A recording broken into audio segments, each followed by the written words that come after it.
IB Nation, welcome back to the Irish Breakdown Podcast. It is Tuesday, February 20th, and we have a lot to talk about today, Ryan. Like, you and I came into the day thinking like there's one thing we were going to talk about, and of course, a bunch of news breaks. We're going to talk about all of it today. We're going to kick the show off talking about Maddie Augustine's commitment to Notre Dame. That's why that dude is here with me today.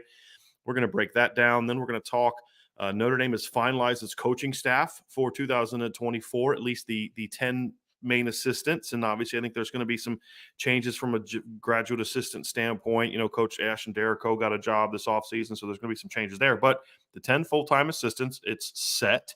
We'll dive into that, what it means. Ryan's going to stick around for that because there's some recruiting implications to this as well with the changes that are being made. And then I'm going to stick around after that, and Ryan's got to get back to work because he's got a bunch of recruits to call and a lot of work to do, and it's that busy time of the year. February's not supposed to be busy, but as Ryan will tell you, it is very busy from a recruiting standpoint, and so he'll run off and do that, and I'm going to break down the safety position. I'm going to continue our offseason overview of the Notre Dame safety position, which is very interesting, and will be impacted by some of the decisions that we'll talk about today from a coaching standpoint. And then part 4, I'm just going to spend a little bit of time on they have finalized the new format for the college football playoff and what that means for Notre Dame. And if you guys get some questions in here before we get started, and of course, any super chats, I will try to answer as many of those as I can when we get to the end of the show. So, Mr. Roberts, how are you today, man? Doing well. And yourself? Good? I'm doing all right, man. Doing all right. You know how it is. I'm running around like a crazy person. And I got to tell you, man, you start to understand and appreciate how blessed we are to work from home when you don't have the ability to work from home for a while. So it is good, man. But lots going on. Very excited about it. We're going to kick things off, Ryan, with the recruiting news today. Not surprising recruiting news. Yeah. We have been basically anticipating this news from June 3rd last summer when he was offered by Notre Dame. We kind of expected it, but Notre Dame picked up a commitment today from offensive tackle Maddie Augustine, who's now a member of the 2025 class, was originally a member of the 2024 class, which we'll talk a little bit about. Member of the 2025 class from Brunswick School in Greenwich, Connecticut. I was corrected, and it's Greenwich apparently. So yeah, Greenwich. Okay, yeah. Greenwich, Connecticut, and Brunswick School. If that sounds familiar to any of you, it's because that's where Ethan Long also goes to high school, and he's obviously Notre Dame commit, which we'll talk a little bit about. But he announced his commitment today to Notre Dame. Did Maddie Augustine, Ryan? So we're going to talk about it. We're going to do a little backstory. Talk about the class impact. You and I are going to watch a little film, and then we're going to talk about what's next because that's a bit of an interesting conversation as well. So let's kick things off, Ryan. Obviously, Notre Dame landed a commitment from Maddie Augustine, who's listed at 6'7", 290. That's an interesting discussion Ryan and I were having earlier today, but we'll get into the frame and different aspects of it. He is a consensus 3-star recruit, Ryan. I think you and I both really like the upside of this young man. You're recruiting him for what he's going to be, not what he is today. But this was an interesting one, Ryan, because Maddie Augustine was a kid you and I didn't know a whole lot about in June when he showed up for the Notre Dame camp. But boy, did we have to learn a lot about him fast. So let's just kind of dive into, Ryan, just share some of the backstory of kind of how Maddie Augustine came to be a Notre Dame target and just how the recruitment has gone, since he got that offer back on June 3rd. Yeah, I mean, that was a busy camp, obviously, in June, because Will Black was also at that camp that they were both offered the same exact day when working with the Notre Dame staff, and they were able to see them in person. Maddie Augustine at that point was more in the 265-ish pound range when he first showed up to Notre Dame and was kind of still growing into his body a little bit more. For people that don't know, he was actually a basketball player, and he still plays basketball, but he was kind of more focused on the basketball side of things. And then his coach, Wayne McGillicuddy, kind of saw him one day, after his sophomore year and was like, hey, dude, like, come play football with me. Just give it a shot, just give it a shot. And eventually he obviously made Maddie come out and play football. And this was his second year this past year as his junior year. Well, technically his second junior year, but his junior year of playing with Coach McGillicuddy. And he has been a riser on the recruiting circuit in the part that matters the most, because you're going to see the 3-star rankings across the board, ranked as like number 29 offensive tackle by 2 different platforms. But what's more important, Brian, and what will, I'm sure it will be more important to everyone out there as well, is that some heavy hitters are coming out of start coming at Maddie. I mean, they started this, even before he had visited Notre Dame. He had a couple early offers from Wisconsin, Penn State, but then as soon as Notre Dame offered, it started coming quick. I mean, then, Wisconsin, Ohio State, and Alabama, and some of the big time programs that had offered him really started coming into the fold. So that he was a big before 2023 season riser. And obviously that interest from the high level programs has continued into what was a very successful and I think a big step forward as a junior this past year. Just to back up what you were saying, Ryan, here's a list of some of the top offers that Maddie Augustine has received. He has an offer from Alabama, also visited Alabama. He has an offer from Florida. He has an offer from Miami, Florida. He has an offer from Michigan, a place he visited multiple times, Missouri, Nebraska, North Carolina, Ohio State, a school he visited 3 times, yep. Penn State, a school that he's visited, Stanford, Tennessee, Texas A&M, UCLA, and Wisconsin. Now, the interesting thing, Ryan, and are you able to kind of share how the top 5 changed a little bit here at the end? Are we able to talk about that little backstory part of it as well? UCLA was one of the schools that was amongst his top 5, but obviously that was right when the changes happened when Chip Kelly left. And so that changed his top 5, and UCLA got dropped. And I think, was it Ohio State or Wisconsin that got added? Ohio State popped into the top 4.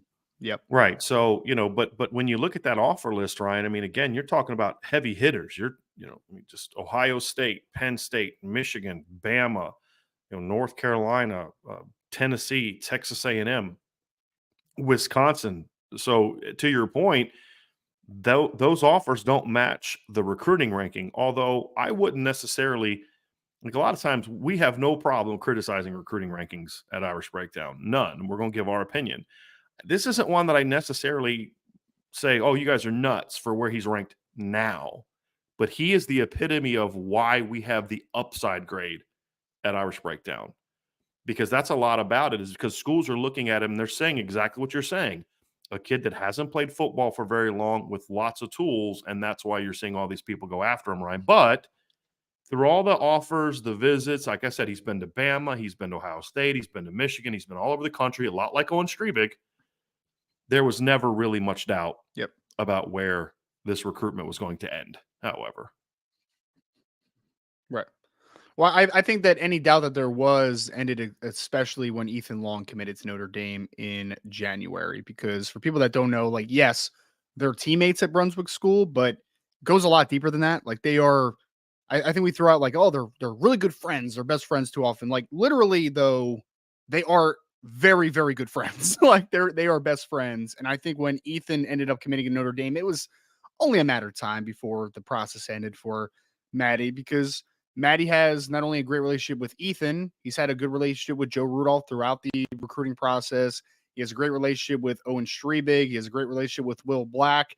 Those guys have been pushing for him heavy. I mean, this has been a group effort. Like, Joe Rudolph obviously gets the ultimate, notch on the belt for landing Maddie Augustine and being able to be that guy. But you have to give a slight assist to Ethan Long. You have to give a slight assist to Owen Strebig, to Will Black. Like, all these dudes were putting in work down the stretch to be able to solidify Maddie Augustine. So it was one of those things where I think you mentioned a parallel to Owen Strebig. I would say so, because he was a kid that Maddie wasn't necessarily in a rush to make a decision. Right. Like, he wanted to see every place. Like, he's been down to Florida.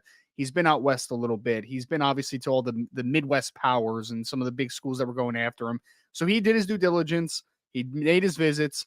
And I think on junior day, especially a few weekends ago, that was kind of the final step, man. Like, right. Back on campus with his best friend, his teammate that is also committed to the University of Notre Dame, and Ethan Long. I think and also you had Owen Strebig on campus. I know that Will Black obviously wasn't able to make it because of the weather issues, but I think that connection has really solidified things. I mean, when Owen committed a couple weekends ago, literally when I interviewed him before he made the announcement public, he made it very well known, like, we're coming after Maddie, man. Like that's next step. Yeah. Like we're coming after Maddie Augustine. So this was in the plans, and this was something that obviously Notre Dame wanted to make happen. It's kind of interesting because when you look at Notre Dame's 3 pickups, the kid that committed first is the one that for most of his recruitment, we didn't think Notre Dame led for, and that's Will Wild Black. card, yeah. It Yeah. was interesting. Like, we knew he liked Notre Dame. There was a time we weren't sure where Notre Dame stood with him, where he stood with Notre Dame. And then, of course, he's the first one to pop. And then the 2 kids, Owen Streebig and Maddie Augustine, are honestly, there was never a time where you and I were like, gee, I wonder if this kid's going to go to Notre Dame or not. It was kind of an assume, but they obviously waited to commit. But it is one of those deals where, yes, they kind of helped recruit each other. And I Yes. think Joe Rudolph and Chad Bowden and the recruiting staff really did a great job of facilitating those relationships. Because as you know, those relationships matter as much for offensive linemen, if not more, than any other position. And Yep. and I think it's this, to me, this is a good evaluation too, Ryan, for Notre Dame, because again, this is one of those guys that's not going to knock your socks off with film that looks like what Blake Fisher had in high school, or Charles Jagasaw, or some of the top, Gerby Lambert, some of the top guys Notre Dame has landed. But this is the one where they trusted their evaluation and they went out and got it, and they're bringing in some guys. I'll tell you what, man, with some big size. And I want to kind of transition into the class impact aspect of it, Ryan. It's not a great year on the offensive line nationally. It's really 2 years in a row that I haven't loved just the overall depth of the national class. And Notre Dame, once again, in my opinion, did a pretty good job of identifying their needs, identifying players they liked, and then going after them. And for the most part, striking big. We're going to find out in the next 3-4 years how good Joe Rudolph is at evaluating as these kids start to develop. But they have Yep. done a very good job of, this is who we want, and let's go get the guys that we want. Coming into this class, Ryan, early on, there was thought that maybe they could go to 4 offensive linemen. But as the current roster kind of settled, as they closed out last year's class, and then also as needs at other positions started to kind of rise, they settled in on 3. So this commitment gives them number 3. So clearly Notre Dame has met their needs. But let's talk about the other aspects of how Maddie Augustine really impacts this class and why landing him was important for Notre Dame.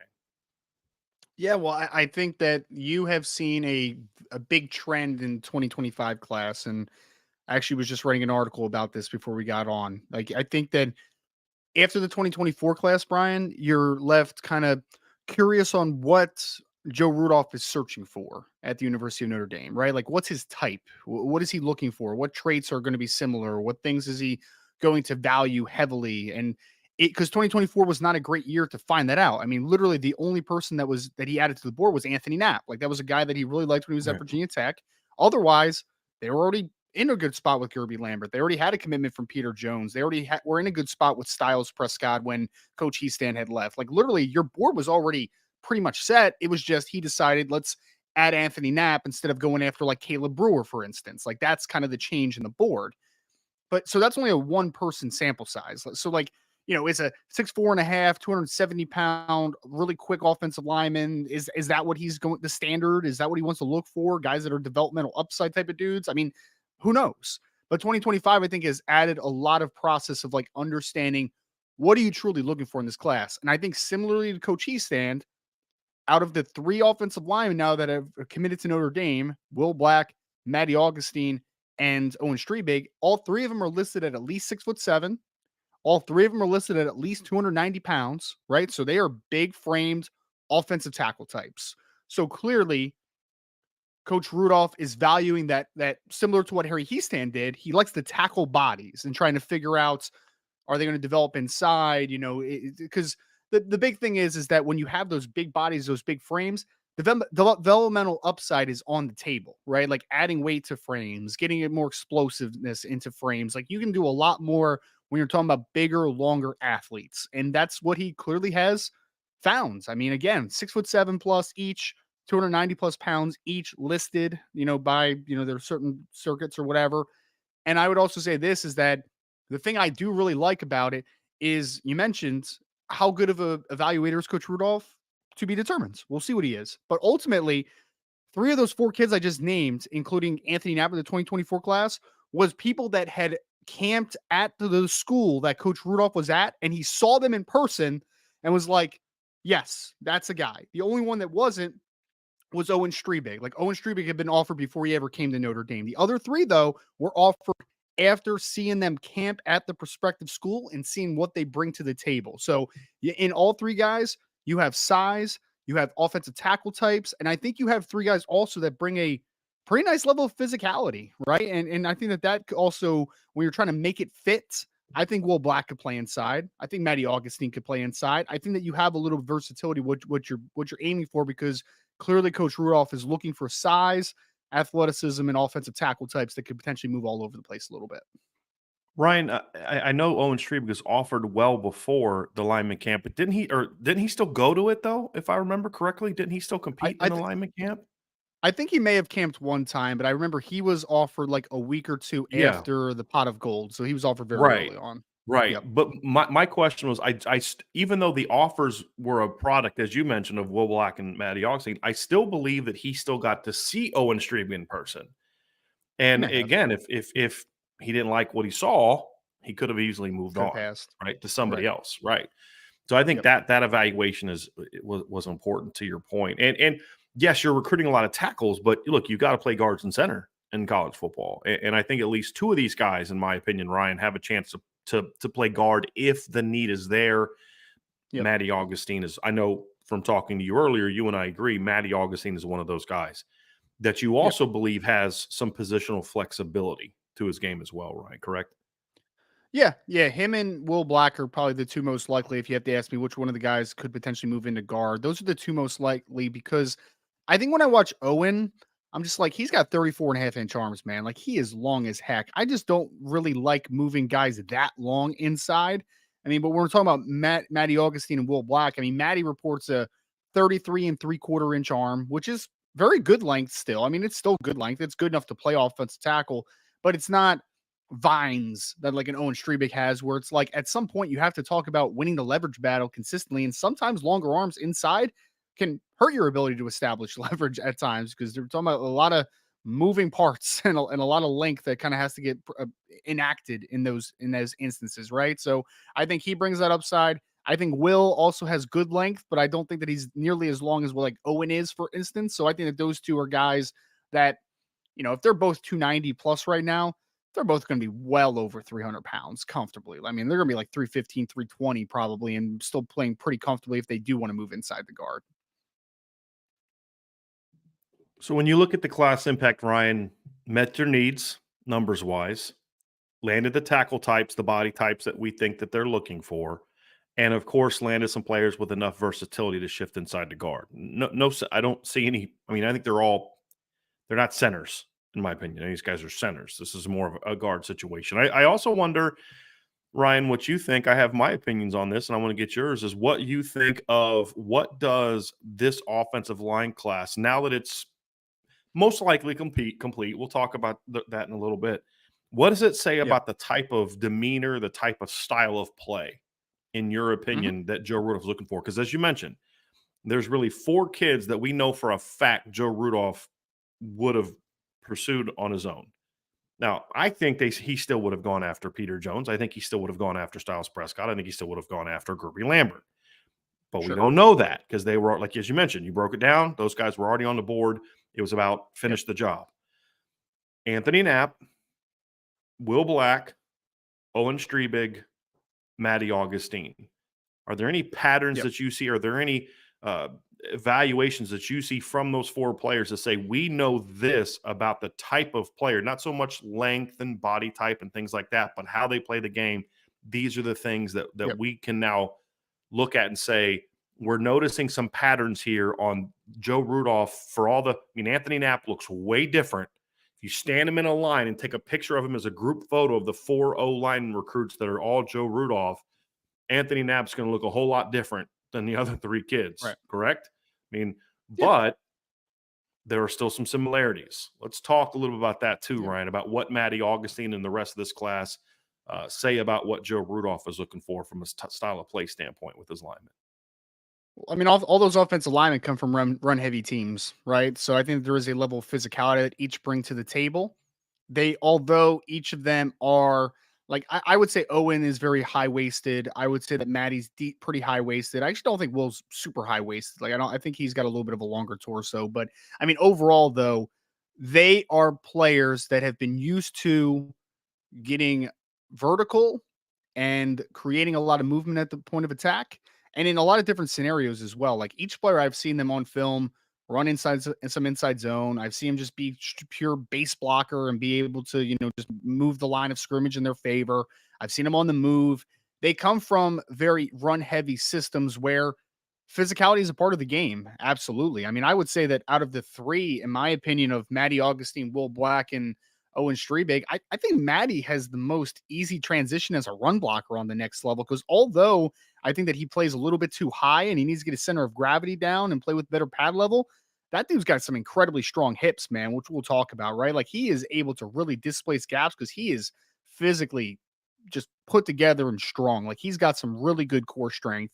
But each one of those guys, I mean, Owen, if you pop on his film, a Catholic Memorial in Waukesha, Wisconsin, like he is moving the point of attack. Will Black is moving the point of attack out there in the state of Connecticut as well. So all three of those guys, I think, bring a nice level of physicality. They're physical dudes. And also, funny enough, is that out of the four guys we've talked about, including Anthony Knapp in the 2024 class, he is by far the most technical pass blocker right now, which is pretty hilarious because he is the guy Who that is you look at Knapp? and say, Knapp is, yeah, Knapp is Mhm. easily, in my opinion, the most technically refined, and he's a year older, so we'll see what it looks like as a senior. But overall, I mean, if you watch the film on Owen like doing a pass set right now, it's just a 45 and get my hands on you because I'm longer than you and I'm a little more athletic than you, right? I mean, it's kind of Will Black has some good technique to his pass blocks. I think Maddie does as well, but they're still raw in that department, obviously. But I think that the traits could allow them to stay on the outside. But I think overall the physicality and the toughness and the tenacity they play with as blockers, I think that they really get after it in the run game, especially.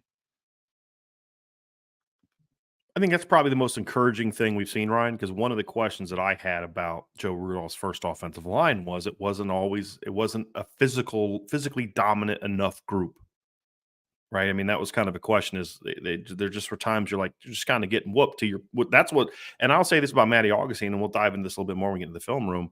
That was the most surprising thing that I saw from his game. Like, look, we all make kind of assumptions when you hear about a kid. Okay, well, here's the first thing that pops in my head before you watch the film. And then you've got to allow the film to tell you the actual story and change those first impressions. But I heard 6'7", skinny, former basketball player. My first thought Yeah. was he's going to be super athletic and really good in pass pro. And we're gonna have to find out whether this kid likes the physical nature of the game of football. That was my first Mhm. thought.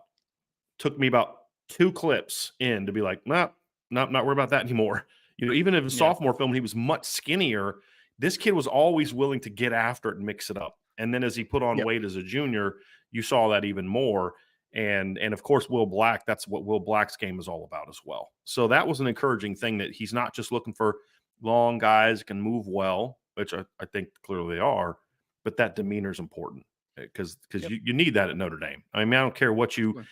think you're going to run. You need guys that can be physical at the point of attack and move people. And all these kids have the Yep. potential to be that. I mean, we also talked about Notre Dame needing to get bigger, Ryan, on the offensive line and continue to get bigger, not just lengthwise, but size. I Yep. would contend that all three of these kids have a chance to be 315 plus when it's all said and done, in my view. And so you're at Yep. Gerby can be that. Peter Jones can be 310 plus. Styles, I think, can be well over 300 to 310 at least plus. The only guy that I don't know that he can put on that weight and be good is the Anthony Knapp, which is really the only question that either of us really have about Anthony Knapp. And you're more sold on his frame than I am, but like we both say, that's the question that's going to determine how good Anthony Knapp is going to be. But he's an inside guy. That's the difference, right? But they're going to be a much bigger offensive line moving forward with the last two, because you think Jagasol's class with Sullivan Absher 325, Jagasol's 330, Christopher Tarrick's 325, Sam Pendleton's 310 plus already, plus these next two classes, you're going to see a much bigger Notre Dame offensive line moving forward across the board than we really have the last couple seasons. Coach Easton got that started. I'm Yep. encouraged that Coach Rudolph is building on that with Right. his first class. Yeah. Well, he's definitely valuing length, and anytime that you have length and you have taller bodies, there's more potential typically to be able to put good weight on. If the frame is suitable to do so. And even Anthony Knapp, I mean, Anthony Knapp, despite only being about 6'4.5", like he does have a decent length for his size, right, and for his height profile. So I think all these players do bring plus length when we're talking about proportional to their size, right? Like 6'7" guys have long arms. Owen Strebig's 6'8" and has incredibly long arms. I think even Anthony Knack, despite only being 6'4.5", like he has good length for being only 6'4.5". You know what I mean? So the proportional length I think is good for all four of those players. And then you add in obviously Styles is long, Gerby is super long. Peter Jones isn't the longest dude in the world, but he is a most likely pure interior guy, which is okay. And he's already about as physically advanced as any. Actually, no, outside of Gerby, maybe he might be the most physically advanced because he's already up to 295 pounds. But like if you've seen Peter, Peter is a very strong 295 pounds. Like Yeah. I remember Cam Williams was joking about when they were on a visit, like Peter Jones had gotten angry at someone, not like super angry, but like he wanted to go work out in the weight room. And they were like, we can't allow you to go work out in the weight room. And he was upset that he couldn't go get a workout in while he was on a visit to Notre Dame. Like he's one of those guys. So I don't worry about, size being an issue with a guy like Peter Jones either, obviously. Ryan, you ready to dive into some film? Let's talk a little bit about Maddie Yes, sir. Augustine's game. Okay, let's do Yep. it. So we're gonna break down Maddie's film here a little bit and let everybody know what you see. So Ryan, so go ahead and kind of get us started. But obviously, the first thing that you guys are going to notice, this is a kid that's Yep. has a lot of Is, room left on that frame. is this sophomore film or junior film that This we're is starting junior with? film. Actually, This let is me junior, just really? check on this. Yeah, let me just look on this real quick. I'm pretty sure that it is, but let me just check on it. I'm pretty sure this Okay. was the advertisement said junior film. Yeah. Maddie, oh, you know what it is, Ryan? It's the Yeah. junior film before he reclassified. Oh, So okay. Because I it's was his about to say junior I just broke yeah. down his I Yeah, just it broke down his says film. I'm junior like, he was playing film. left tackle on Yeah. film. Like, yeah, Yeah. yep, It says junior film, but it's the prior to reclass. But I yep, want you all to think about the 2 clips you just saw in his frame and then what you're gonna see next. Okay, so let's get this yep. going, all right. I was like, he looks a little skinny there, man. He looks a little skinny. Like he Yes. hasn't had his growth spurt yet. Yeah, It's like, "No, dude, yeah. it says junior film on there." All right, I was like, now I we're just ready. broke down some junior film where he was playing left Yeah. tackle. I'm like, was he playing right Yeah, tackle in some games there we too? go. Yeah, Here we yeah. go. But as you So can see, I Ryan, mean, he's listed now at yeah, 290, but you can still see here, there's a lot of room left to be added to this frame. yeah. Well, the thing I love most about him, and you can see him on a couple of drive blocks, excuse me, to start the film, is that he has a really strong core and hips. I mean, when he is able to fit inside of guys, he creates movement, man. Which, if we're talking about a guy that still has room to grow as far as adding weight to his frame, that is really impressive stuff. Because if he's as powerful as he is at whatever he is now, imagine when he gets another 15 to 20 pounds of good weight on his frame. I mean, you really see just how strong he is in that. Because there's a couple clips here, Brian, that we'll talk about in pass protection, especially where a guy literally gets into his chest, but he's able to drop his butt and anchor at Mhm. the point of attack. And he doesn't budge, man. Like you can see Yeah. that physicality and that core strength that Real he quick, has, which is Ryan, really impressive. this is Yep. against Benedict Ume. This clip right Yep. here is against Benedict Who's Ume, who was a 4-star kid that committed to Stanford or signed with Stanford. Yep.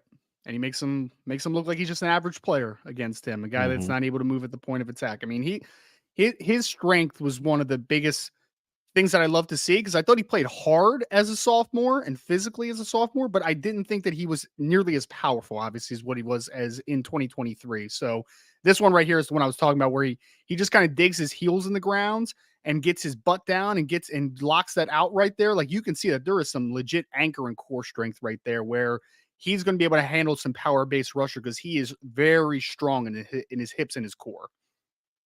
That was a big surprise for me, Ryan, when I first Yep. watched his second junior film because, again, you don't think about that when you're talking about a converted basketball player.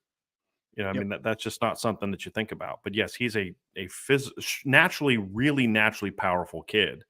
And Yes.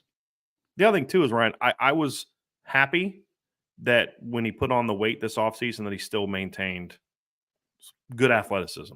And I think Yep. he's gonna get even more agile in year 2 with that extra weight, in my opinion. Yeah. Well, he's really got a good. I kind of like it's called it like foundational things that he brings to the Hmm. table, right? I mean, you're always looking for length, you're always looking for that body type, having that natural power profile as you add good weight to that frame. I mean, he's going to be a really strong run blocker, I think, in his career. Hmm. And I would say this, Brian, like my biggest criticism of him is that I think that he plays with really bad pad level consistently. Like he just kind Yes. of pops up.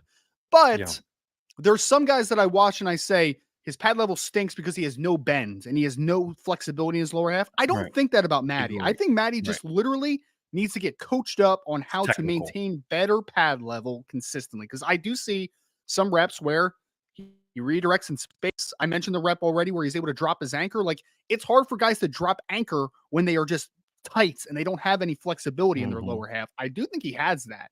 So as he continues to just kind of work on his technique from a lower body perspective, plays with better pad level, I think he has upside, man, where he can stay on the outside. And I think that he's going to be a much better, just functional change of direction athlete as he gets more, just kind of comfortable in his stance. Because right now, I just think that he pops up a little too much, and that kind of hurts his redirection at times. Yeah. Yeah. And this is another clip against Benedict Dume, but you can kind of see it, Ryan. Like this is not a kid that really fundamentally is where he needs to be yet. To your point, it's just a lot. He's getting coaching, but a lot of this is still new to him. I mean, he's only been playing football for 3 years, so that's certainly something Yep. that can be fixed. Because that's you and I talk about that all the time. When the kid doesn't play with great pad level, you got to ask yourself, can he not do it, or does he not know how to do it?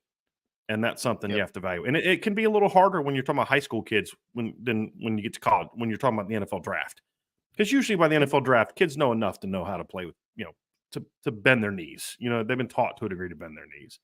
But you see Yep. plays like this to me where you kind of see that lower body, that flexibility, that bend, that drive. Like he has this is something I like about him, Ryan. He is not coaching high school football. I know you did recruiting, Yep. high school football players at my level. One of the things that you would see a lot of, one of the worst traits you see from linemen is guys that their natural instinct is to hit and stop, and then they've got to reset their feet. He has a really good feel for driving through contact, driving his feet through contact, which I was very happy to see from him. It Yep. wasn't always there as a sophomore or his first junior year, whatever that you want to call it. But his most recent film, you see that he just does that kind of naturally. He works his feet through contact, which is something that I was really happy to see from him this year. Yep. And I think he gets out of his stance well too, man. Like I think there's a little Mhm. bit of explosiveness there as well, which I think will continue to be there or potentially improve as he puts good weight on his frame. Because I mean, I do Mhm. think that this kid is one that can become more explosive just based upon just continuing to mature. But the other good thing I like about him too is that he is he's a good second level blocker in the sense of it's hard sometimes for guys to take a proper angle, strike and fit in space. Some guys can really struggle with that as offensive linemen. He consistently does it pretty well, man. Like his Mhm. target, his aiming points, I think are pretty good. Again, it really comes down to like if we can just get him to play lower and he continues to develop his body, I think he could be a good starter at Notre Dame. I really do, man. I think he has all the traits there. It's just about good coaching and then obviously the physical development of being in the weight room and the strength and conditioning program. So as we kind of finish up watching his film, Ryan, when we first learned about Maddie Augustine and I graded him, I had him as a 3.5 star kid, low 3.5 star kid, like borderline 3 star player, which Notre Dame doesn't recruit a ton of true 3 stars on my board. He made a Yep. very big jump in grade and play as a junior. Just on size alone, his grade went up. But there just Yep. were a lot of things where you saw a very raw kid that you're just like, well, I hope the staff knows what they're doing as a Right. sophomore. And then when you watch his junior film, you're like, okay, this kid's got a lot of talent. This kid's got a lot of Yeah. tools. But like clips like this, though, you can see he doesn't quite have the length that some of the other guys on the board do. But it's still good. It's still good. Yeah.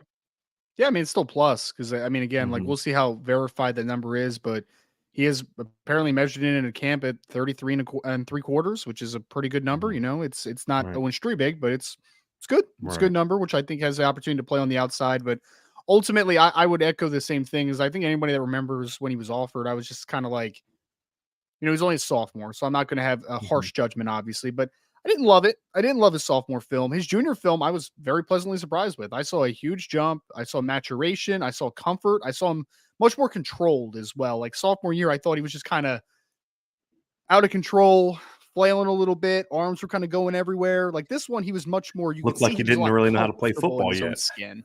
right? Yes, exactly. I mean, that's what Exactly. it was his second year playing football. I mean, that's really what it Yep. boils down to. The kid said they really didn't know how to play football. You saw the light go on a little bit here in his Yep. last season. There's And no doubt, or and his although he most plays in a recent season.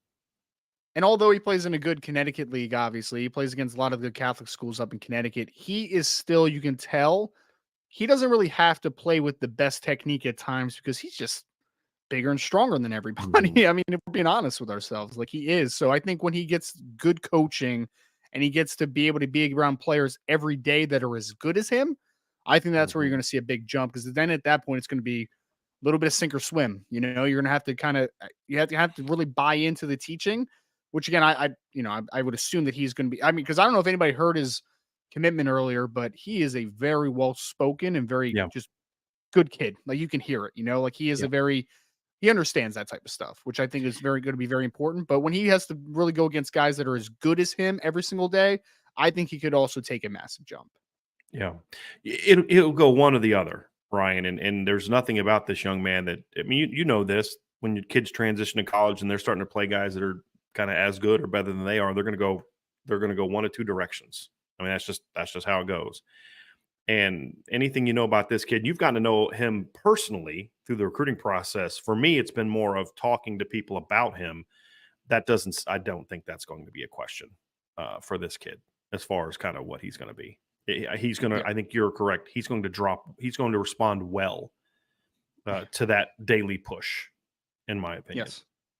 Yeah. Because So he's let's already just, getting it, man. He's already yeah, getting it. I mean, his head coach Wayne McGillicuddy he's a very big I think he played offensive line in college as well. So you can tell he's got kind of that demeanor to him, like, hey, like we got to grind today, type of thing. So I think he'll be all right. yeah.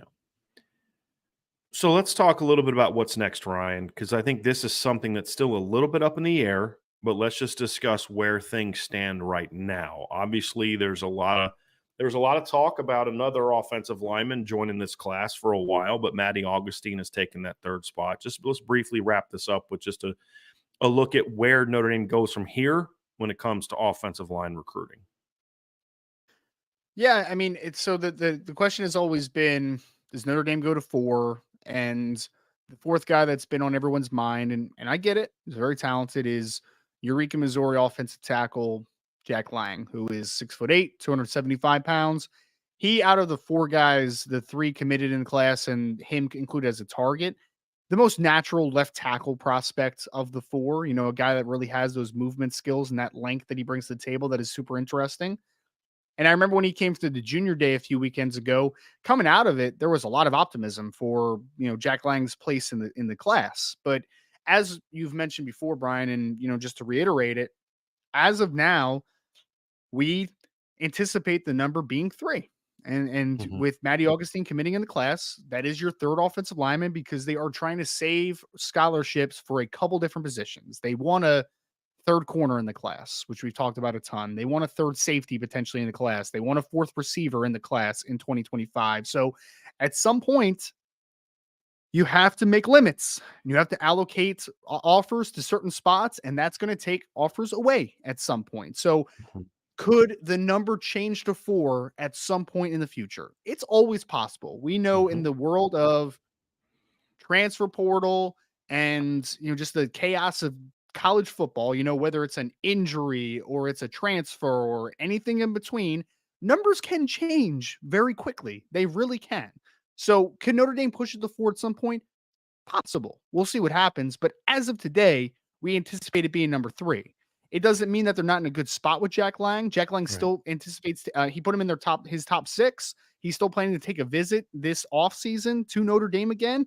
We'll see if that ends up happening or not. But regardless, 3 is the number for now, and we'll Yeah. see if that does change at some points. Because it would be stupid to stop recruiting him right now if you think you might take him down the road. If you think there's a chance you're going to take him, you stay on him until you make that final decision. But if they just get to the point where they're like, okay, we're done, then you tell them, hey, we're going to move on. So because Jack Lang's not. Jack Lang is not in decision-making mode right now, as you've said many times, Ryan, many, many times. And so we'll see what Notre Dame does from here. But that is commitment number 17 for Notre Dame. Maddie Augustine is commitment number 17. It was funny. It was like 2 weeks ago. We're sitting here like, well, Notre Dame's defense is way ahead of the offense in numbers. And then all of a sudden, Owen Strebig commits. Elijah Burris commits. Sean Terry commits. Now Maddie Augustine commits. And all of a sudden, Notre Dame's got 9 commitments on offense, 8 on defense. They're at 17. I think that's going to be it for now, for at least the next couple weeks at least. I think you're going to see some more action again in March and April. And then, of course, even more action when Notre Dame gets into the summer, because there's a couple kids on the board that they're willing to go into the fall with on both sides of the ball. But for the most part, they've got a shot to get this class close to being done by the end of the summer. So like they did this past year, although I do expect this class, Ryan, to have a few more kids that they stay on during the season than what we saw this past year. Because, I mean, Notre Dame was pretty much done with 24 kids once the season started, outside of like Gerby early on, Kingston, and a couple guys like that, guys that they'd been on for a while. But for the most part, they had this class wrapped up very early, and I think they're going to try to do the same with 2025. Well, I mean, we talk about offensive recruiting, and I mean, literally the only numbers left technically are 2 wide receivers. That's all you got. I mean, you got your 2 running backs, you have your quarterback, you have your tight end, you have your 3 offensive linemen. It's literally going to come down to who are the 2 last receivers in the class for Notre Dame. Right. And we'll see if any numbers change at that point. But offensive recruiting in 2025 is pretty much have a bow on it at this point. Numbers wise, I agree. There could be some situations where at certain positions, there are guys that are just too good to say no to, but you are correct. From a number standpoint, there's 2 receiver spots left. And for now, that's really it.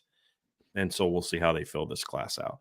We're going to move on to some coaching stuff next. Ryan's going to stick with us through that because we're going to talk about that a little bit. But before we do, folks, do me a solid. Hit that like button. Hit the subscribe button. Unless you're already subscribed, because then you don't want to subscribe yourself.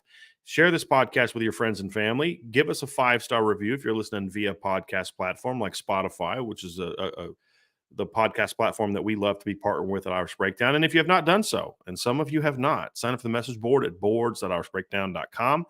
Ryan and I are working on putting together a little offensive and defensive intel piece, so where things stand with recruiting-wise. We hope to get those out over the next couple of days, but that is a message board, members-only type of deal.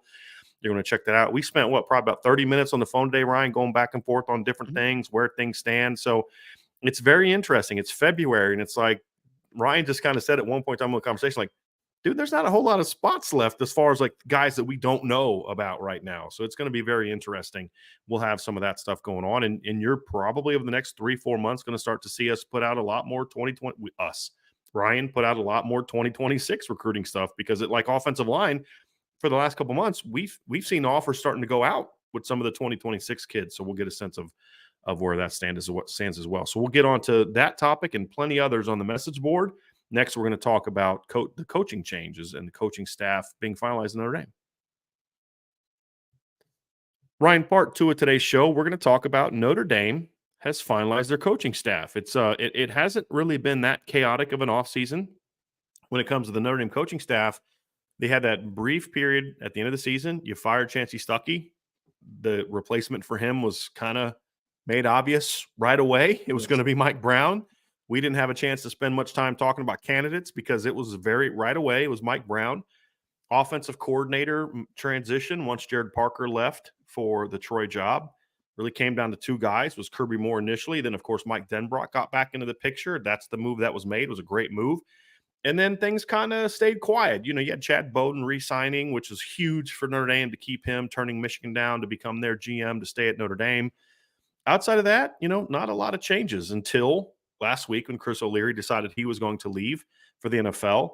And Notre Dame has decided to not just hire a new safeties coach. We have seen some changes and some shakeup a little bit into the look of the Notre Dame staff, and we're going to talk about that a little bit. And Ryan, the first big change is that Notre Dame is not going to, as we said, not going to hire a safeties coach. The full-time job to replace Chris O'Leary is going to Max Bulla, who is going to coach the Notre Dame linebackers. Well, let me rephrase that. He's going to keep coaching the Notre Dame linebackers, but now it's in a full-time role because he kind of did what Chris O'Leary did. He got that chance as a GA. and did a great job. And now he's going into a full-time situation. And if Notre Dame was not able to do this, Max Bulla was going to go somewhere else as a Power 5 position coach. He was a guy that we had heard multiple times through back channels at different schools. We're looking at Max. But there was a reason that when Al Golden was not on the road for personal reasons, when the coaches went on the road this last month, that Max Bulla was the one getting out and seeing things. This is something that, like as we said, Notre Dame is kind of known was going to happen here for a little bit. So Max Bulla is the new linebackers coach. Mike Mickens is the new secondary coach. And now Mike Mickens is in charge of the entire secondary. He retains his title as pass game coordinator. As I was joking with someone today, I don't think it's a coincidence entirely that Mike Mickens gets kind of more of a say in how the secondary is going to be run this past offseason, and Notre Dame jumps from a pretty good pass defense to an elite pass defense. Don't think it's a coincidence entirely. But he now is in charge of the entire secondary. A move that you can expect to follow is a new DB's GA hire to either work with the safeties or the corners, because there's going to be a lot of times in practice, especially during individual drills, Ryan, where Mike Mickens is going to want to take the corners or take the safeties, and you're going to need someone to work with that other group. What I think will happen is there will be a GA specifically geared towards one of the two that will spend a lot of the practice time, kind of like what Max Bulla did last year with the linebackers. I mean, we'd go to practice and Mal Golden he's the linebackers coach, but he'd be over with the safeties or over with the D-line or, doing something else. And Max Bulla was the one leading him through drills. And there were times when Mal Golden was also with the linebackers. So it's actually not going to be a big change from Max Bulla's standpoint, other than his bank account is going to be a little bit different because full-time coaches get higher than GAs. But as far as a responsibility standpoint, this isn't a big change at linebacker. I've talked to a few parents and people that are close to players, and this is a move that they were hoping would happen. Max Bulla has developed a very good relationship with the veterans and the younger players. But also, Ryan, before we dive into the Mickens and the other aspects of it, you have noticed since he's been here that Max Bulla has made an impact on the recruiting trail. Yeah, no, he definitely has. I mean, I even think like some of the 2024 kids that you would talk to. I mean, I remember down the stretch, one of the big things that Notre Dame had done with Kingston Viliamoasa was get Max to be able to sit down with him and talk ball and draw stuff up and schematically talk about his fit in the defense and those types of things that is pretty rare for a GA, right? Like you're talking about those things, obviously, with them as their coach, but to have that much trust in Max Bulla, I think, was pretty big, and we gave a lot of credit to a lot of different coaches with Kingston specifically. I mean, you talked about Marcus Freeman's role. You talked about Al Washington's role, Al Golden's role. I mean, there's a lot of people involved in that one, Chad Bowden's role, but Max also had a big part in closing that deal in the end. He really did. And when you talk to Anthony Sacca, you talk to Antoine Delorier, you talk to Marco Jones, you talk to some of the big linebackers on the board in 2025, Max's name has been mentioned for a couple months here. Like he has a direct involvement. He has direct impact on these players. And I think it's worth mentioning that he has been entrenched in the recruiting for Notre Dame in 2024 and now into 2025. 2024 is more as a let's help close this deal because you're kind of the guy that's working with the athlete every single day. But 2025 has been more about being on the forefront and developing those relationships and a lot of good early indications of what can come next. And I also love the fact that you take some off of Al Golden because, we had a lot of push against Al Golden from the recruiting side of things. Is he doing enough? Is he talking to player X enough? Is he being as active on the recruiting trail as you would like him to be? Well, Max Bulla alleviates some of that pressure because now Max Bulla is the face of the linebacker room, face of linebacker recruiting, and Al Golden is now the guy that goes into the room to close the deal. So it's a little bit of a different role on the recruiting side. And I think that Max Bulla obviously has some good early reviews, and we'll see what obviously he puts together in his first linebacker class in 2025 at Notre Dame.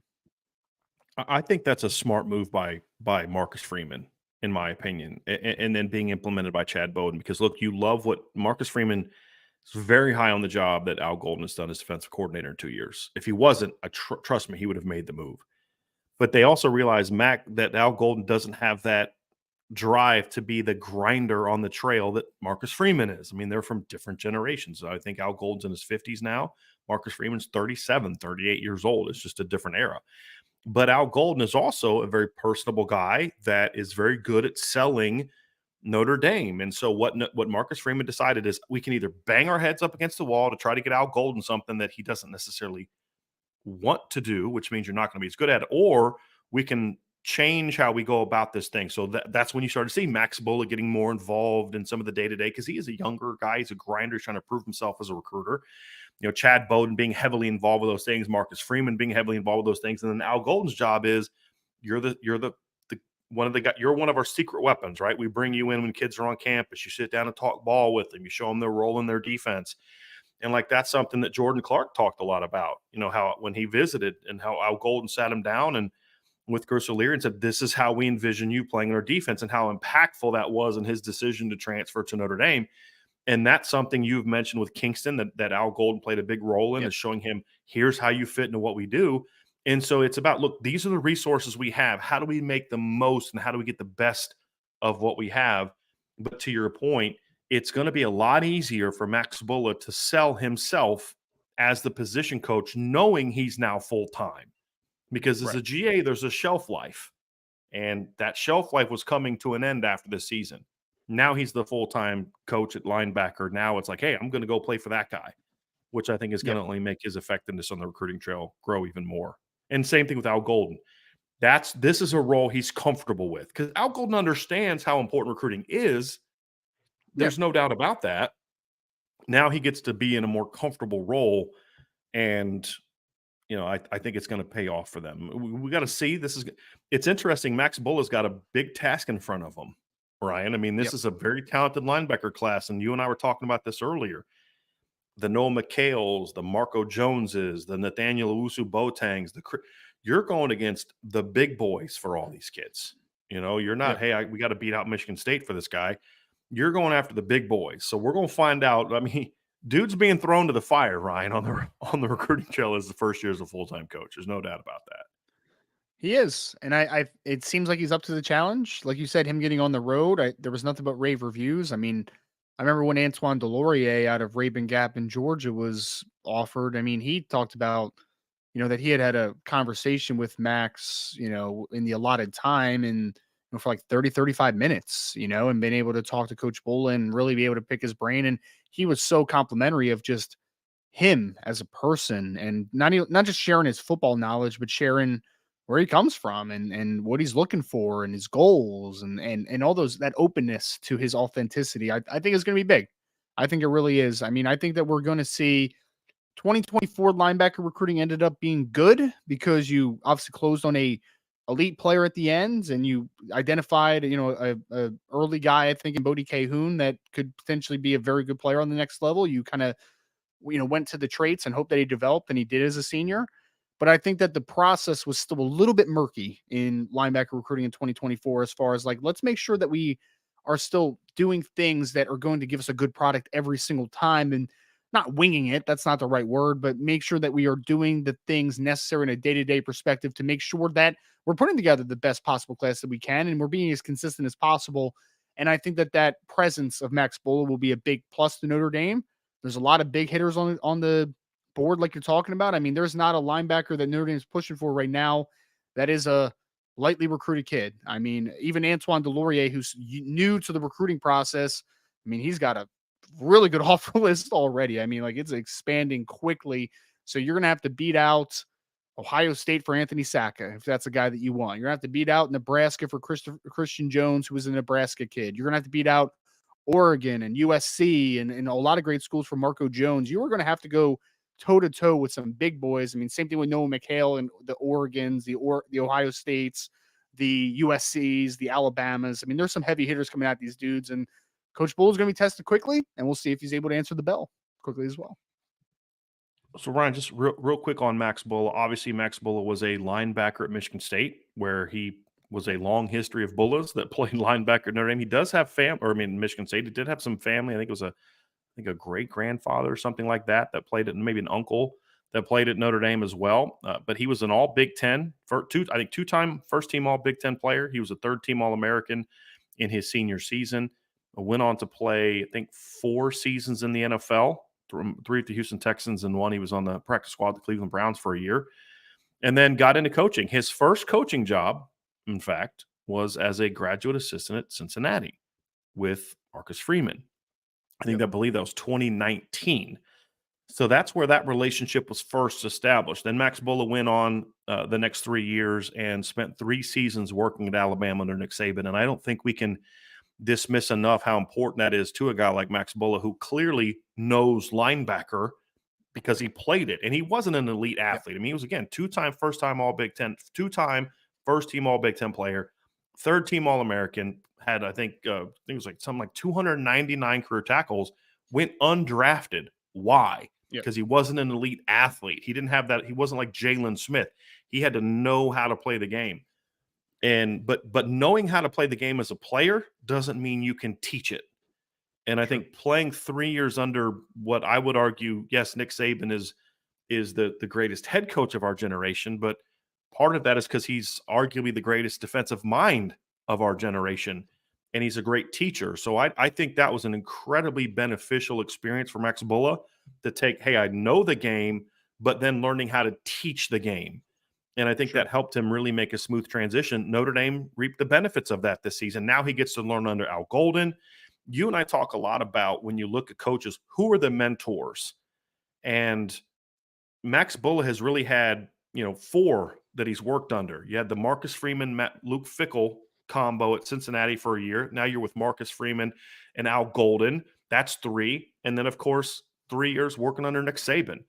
That's a very quality learning experience for a young coach. And now Max gets a chance to kind of go be his own position coach now. And I think this was a smart move. I mean, this is what we anticipated the minute we heard about O'Leary leaving. This is what we assumed. We quickly heard this was the move they were going to make. The other thing that this does too, Ryan, is, of course, what are you going to do at safety? Mike Mickens is now the entire safeties coach for Notre Dame. I think this is a move that's going to pay off if they handle it right. Because here's the risk of having Mike Mickens do the entire secondary. You have to make sure it's structured in a way that you don't lose the direct impact at cornerback. That's a key. But how you structure the staff with the GA help and all those type of things, you're going to see Mike Mickens have an impact at both positions, in my opinion. Where I think this could really help, in my opinion, Ryan, and I'm curious to get your thoughts on this, I think this could play huge dividends for Notre Dame on the recruiting trail, is now getting Mike Mickens involved. I think this is something that's going to help them. We know what he's done at corner. I think now you start getting him involved at safety. I think this is something that's going to help Notre Dame to build on the foundation they started here in this 2025 class. Well, I'm interested to see what it looks like long-term for safety recruiting in Notre Dame under Coach Mickens. I would say this, though, is that it provides sustainability for the short term, because you already had 2 commitments in 2025 in Ethan Long and Ivan Taylor. And we know, especially, like, Ivan Taylor was crushed when Chris O'Leary left because they had a tremendous relationship. They had a great relationship. So I think that having a person who was already in the room, was already on the defensive staff, and probably has some sorts of relationship already with Ivan, with Ethan, is big for them to be able to sell, like, hey, we're good here. Like, I know Coach Mickens. He has a great reputation as a defensive backs coach. I can learn from him, and he's going to be able to create a similar relationship that I had with Chris O'Leary. I think that sustainability is going to potentially be big. And I also think with, we know who the other big fish on the market is for the 2025 class at safety, and it's Jadon Blair. Like, everybody knows that, right? And Jadon was another one that was very matter of fact and honest after Chris O'Leary left and said, like, I need to reevaluate. I need to, because I had been talking to Chris O'Leary for over a year. Like, that was my main point of contact. It was a guy that I really liked and was a big reason why he was interested in Notre Dame. So having Mike Mickens, who has a good reputation as a recruiter, but more than anything, also has a good reputation at Notre Dame. Like, it's not a new pitch. It's not a new person. It's not a new voice. He's literally met all these kids before when they've been on campus, right? So I think that sustainability on the short term is probably one thing that I'm most excited for, because you need to get in good graces with Ivan, with Ethan, and then also sell that, like, hey, Jadon, you know why you loved Notre Dame before? Still here, buddy. Like, we're still here, and we're still ready to rock, and we're still moving forward with the same breath and the same vision. I was kind of looking up, thinking about, Ryan, it kind of hit me. Do you know who Notre Dame's longest tenured assistant coach is? The guy that's been here longer than anybody else on staff? It's Mike Mickens. I I just was thought about to about say, I would this. assume it's him. Yeah, He's the only yeah, guy that's left from the 22. I mean, Marcus Freeman is the second longest tenured coach. Chris O'Leary had technically been here longer because he was an analyst for 2 years before taking over as a GA in 2021. But yeah, Mike Mickens is the longest tenured coach. So to your point, it is someone who is known, who has established himself as an elite cornerbacks coach. Now, until he gets to coach safeties, he doesn't have a safety reputation to build on. But trust me, he's going to be able to sell what the work he's done at cornerback. That's going to be right. huge for Notre Dame. And then obviously from a football standpoint, Ryan, it used to be common. I just want to get your thoughts on coaching the entire secondary. It used to be common that you'd have a DB coach, a guy that kind of coached everybody. That's a lot less common now, and it really has started been trending that way for really the last under a decade, where you see more and more. You've got a safeties coach and you've got a corners coach, and just want to kind of get your thoughts on the challenge in modern Yep. football. Why is it a challenge? Why is it less and less now in modern football that you see a true safeties coach and then or true secondary coach?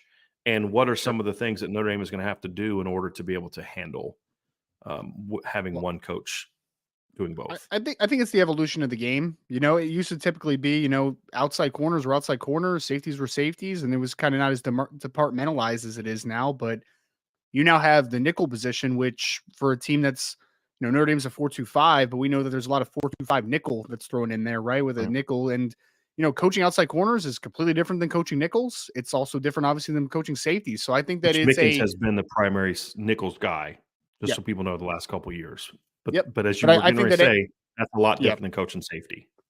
Yeah, it is, because now you're talking about coaching potentially. I mean, because then you can even compartmentalize it a little more and say, boundary corner versus field corner. Like some fundamentals are different as well. It's a lot on one person's plate to have to preach all those different jobs and all those different positions, because it's just a lot, right? Like there's a lot of moving Mhm. parts and it's not easy. I mean, it's hard enough just coaching one position on the college level. Now we're talking about potentially doing 3 to 4 if we're going to compartmentalize it to the umpth degree, right? So it's a very unique challenge. I think, like you said, having a really good GA in place, having a guy that, you trust to be able to work with, whether it's the safeties or the corners to a pinch, to be able to let him focus on just one position more at a time and not be having to, structurally just, you're in 7-on-7 and there's a coverage break and trying to get everything in coordinates of like, why did that break down? What was the corners technique? What was the safeties technique? What were they looking in as different zone discipline, or if they were, the missed a check, to change a coverage in the secondary?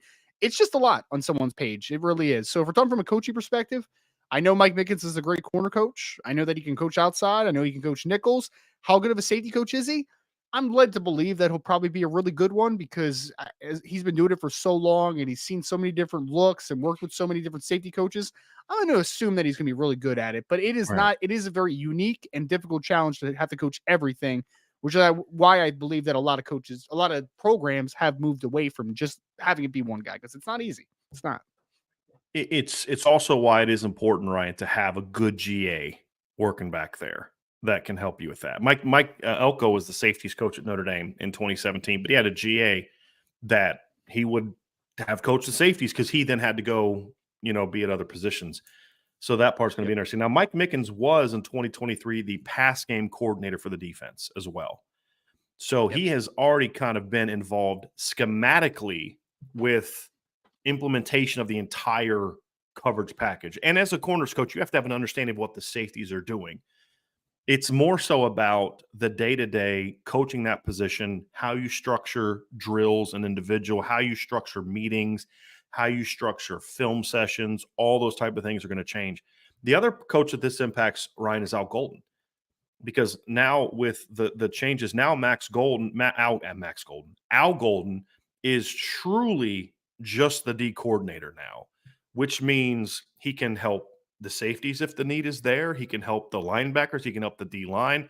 So having Al Golden there also kind of should help this transition. I won't be surprised if we see Al Golden spending a lot of time with either the corners or the safeties, one of those two, depending on who they decide to have Mike Mickens spend some of his time with an individual along with the GA. I would assume that Al Golden will probably be a guy that's kind of in the GA's ear a lot early on, making sure he's getting ready to go. That would be my guess. But that's the other thing, is having a guy like Al Golden that can now truly be a floater during individual Yep. periods is going to be important as well. Now that you have Max Bulla there, I think that certainly will help him quite a bit in this process as well.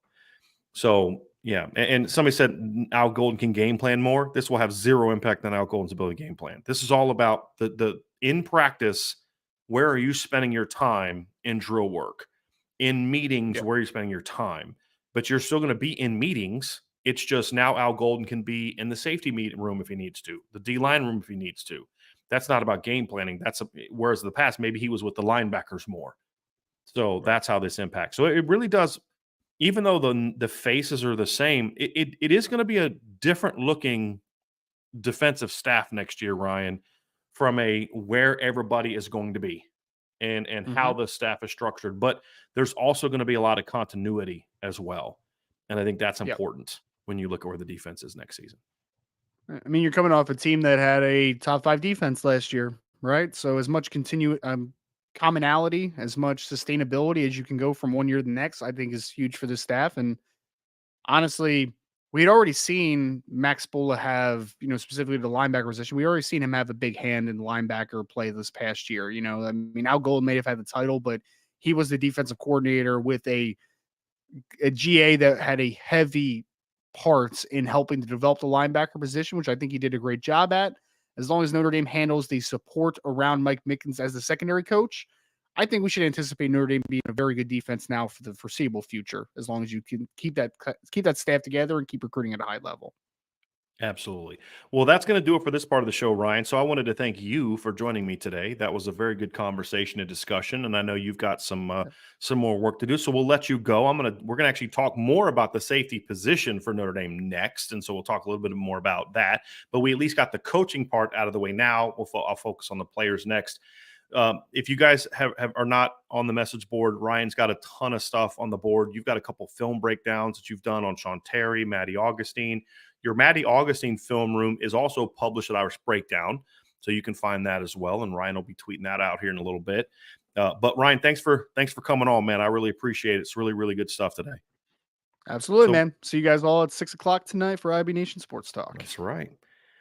So, folks, before I head over to that next part of the show, do me a favor, hit that like button, hit the subscribe button, hit the notification bell, share this podcast, give us a 5-star review. We greatly appreciate that. And as I've said before, if you've not done so, sign up for the message board at boards.irishbreakdown.com.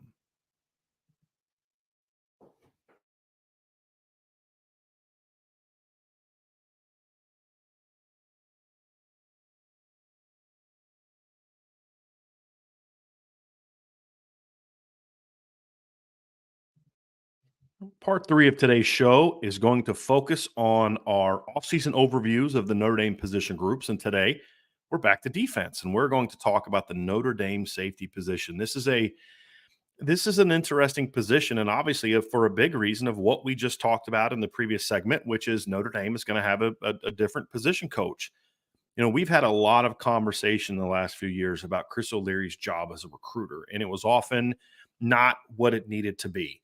The one thing Chris O'Leary always brought to the table, even going back to his year as a GA, where he developed a very strong reputation coaching the rover position for Notre Dame when he had Jeremiah Owusu-Koramoah back in 2020, is the guy knows how to coach the game. There's no doubt about that, and we saw that in the last couple of years with the play of the safeties.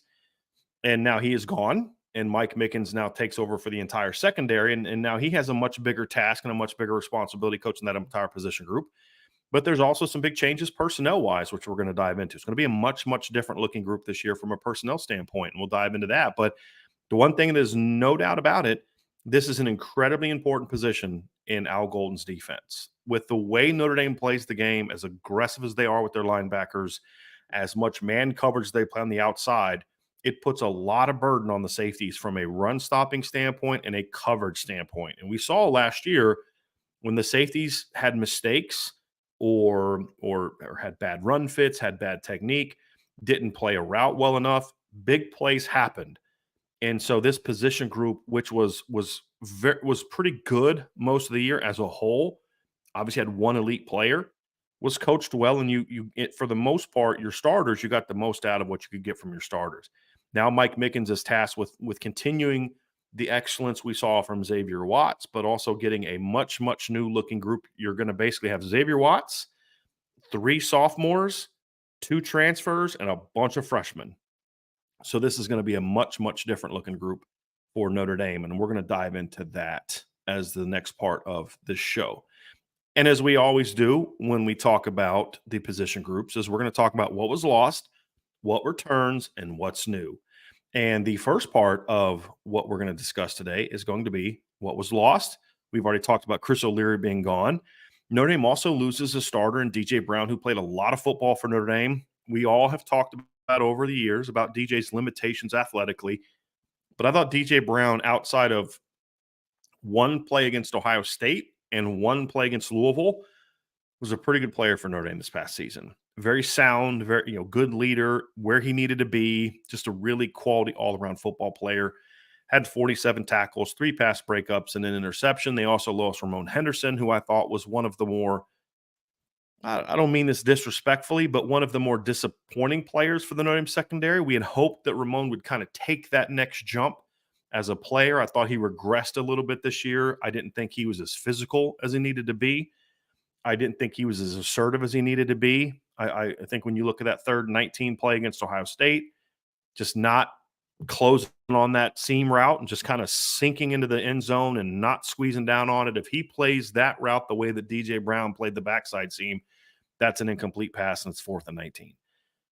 So you lose him as well. I haven't been told this, but like directly by a very direct source, but I have heard from a couple people that heard from someone. So I'm just being honest about where the sourcing has come from, that Ramon Henderson was not going to be back at Notre Dame no matter what next year. And so it was not a shock that Ramon went into the portal. He's now at UCLA, and Notre Dame is going to have a much different looking secondary next season. But the good news is what returns at the very top is very good.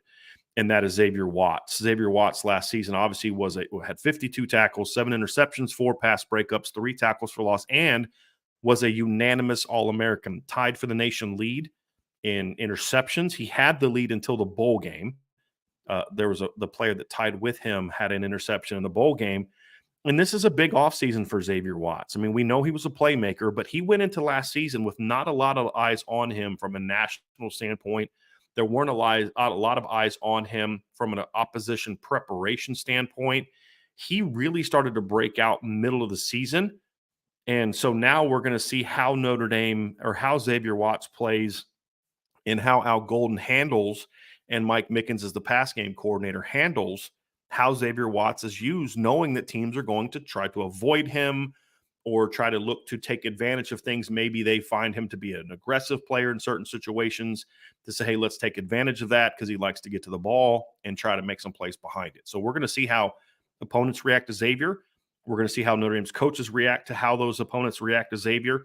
And now Xavier has spent his entire career working his butt off to get to the point where he can become the guy. And he's always had a great deal of belief in himself that he can be the guy. Well, now we find out, how does he handle success? We know that Xavier Watts handles adversity incredibly well. The next step for us in our learning process of Xavier Watts is, okay, he's overcome adversity. He's found great success. He decided not to go to the NFL, to return to Notre Dame for a host of reasons. Obviously, his game still needs work. He wants to be a leader. He wants to win a title. There's a whole lot of different reasons why he decided to return to college. But now he's got to take advantage of that. One of the things we expect from Xavier this offseason is I do expect him to emerge as one of the team leaders. That's needed, especially the safety position. He's really the only experienced player that Notre Dame has at safety in the Notre Dame defense.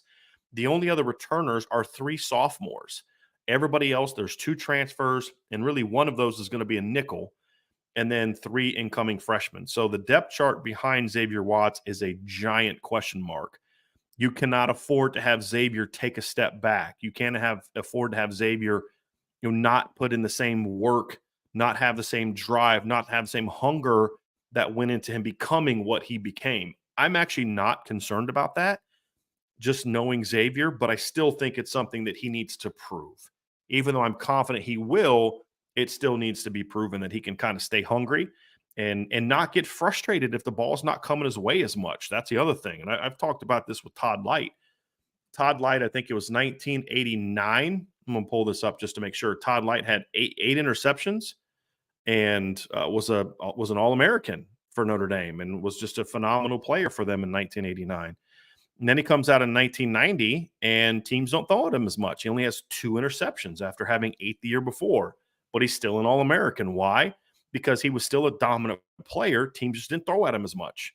Well, Xavier's going to have to deal with that a little bit. It's harder to avoid a safety than it is a corner, but it is still something that Xavier's going to have to prepare for. So, you got to make sure, hey, stay within the system. I know you're trying to make a play, but don't do this to try to make a play. Stay within the system, and eventually the ball will come your way.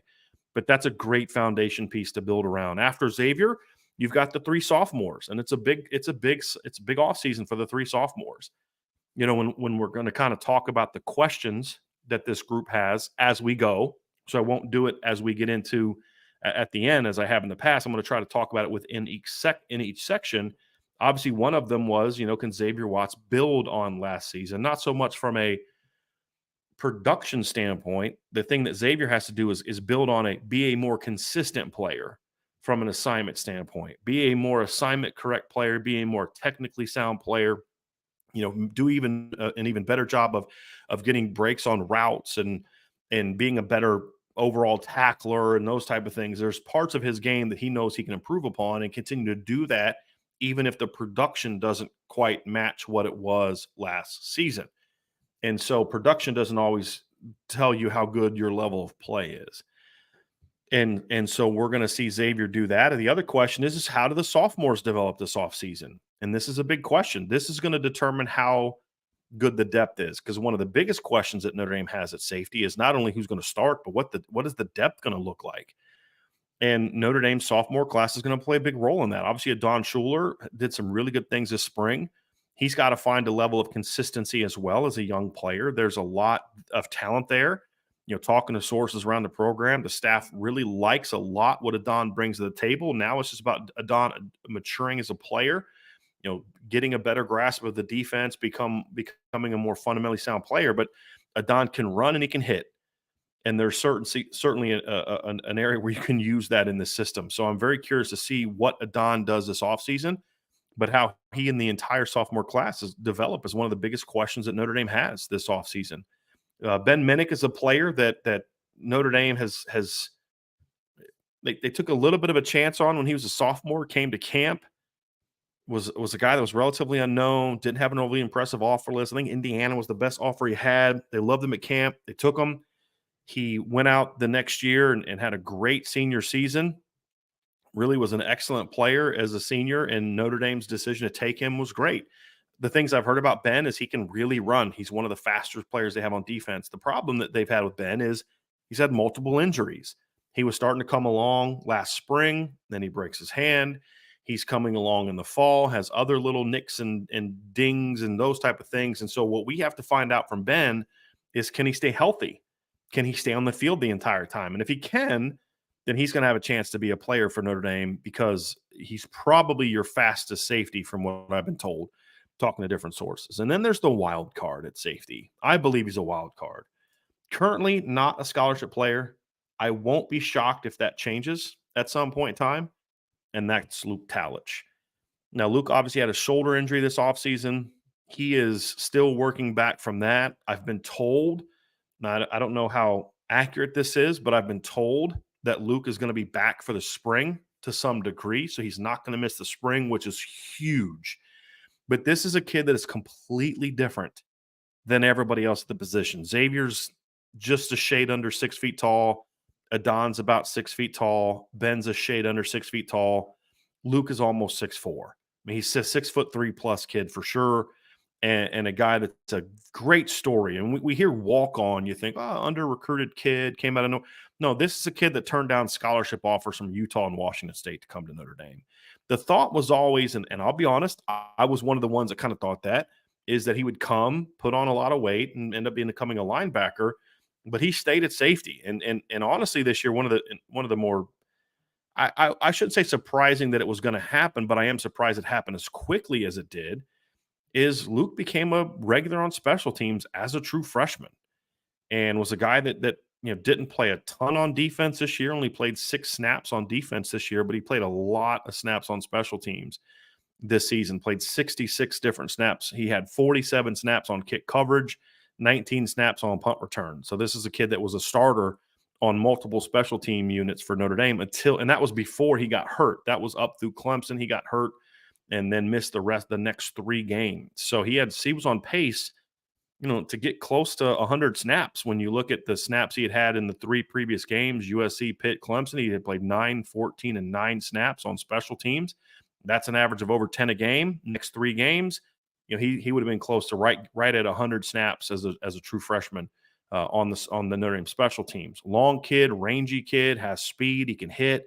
He's smart. Had great high school film.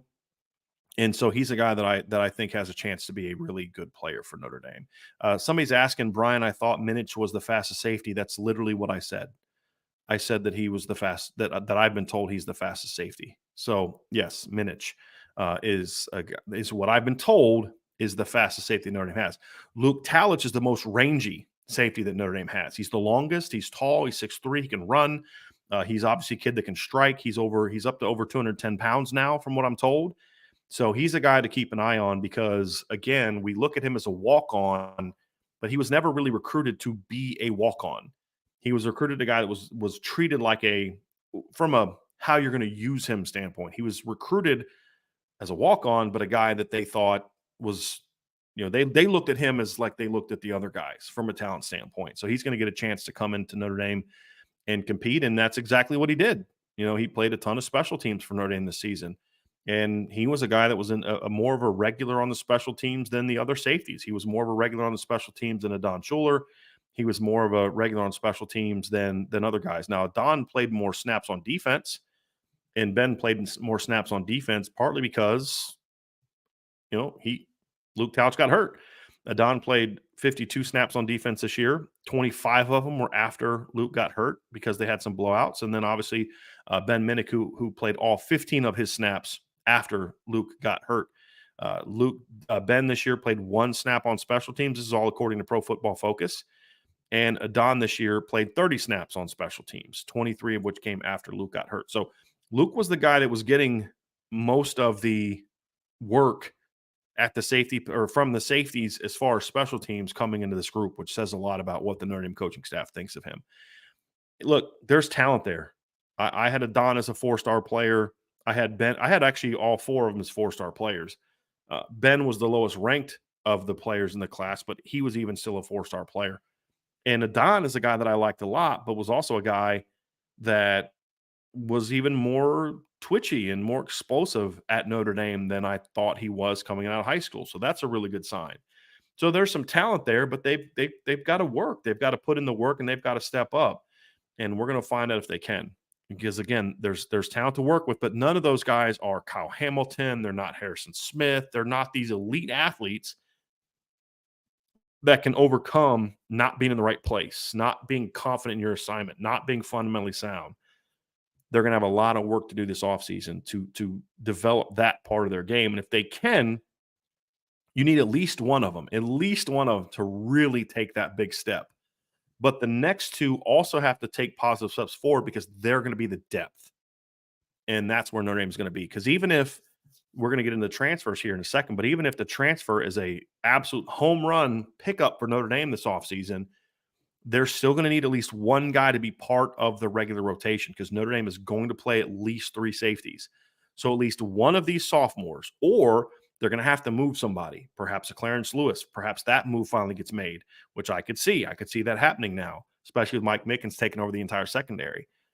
But those guys are going to get a shot. At least one of them has to force his way into the rotation this year. It's an absolute must. Which one will it be? I don't know the answer to that. I honestly don't really care. Notre Dame just needs one of them to do it. If more than one of them do it, that's even better. I do expect, if healthy, all 3 to be regulars on special teams this year. I think at the very least, that's where the sophomore group of safeties makes their biggest impact, is on special teams. But they really need those guys to step up and have good off seasons at the safety position if Notre Dame's secondary is really going to continue what it started last year, which is being one of the best secondary groups in the country.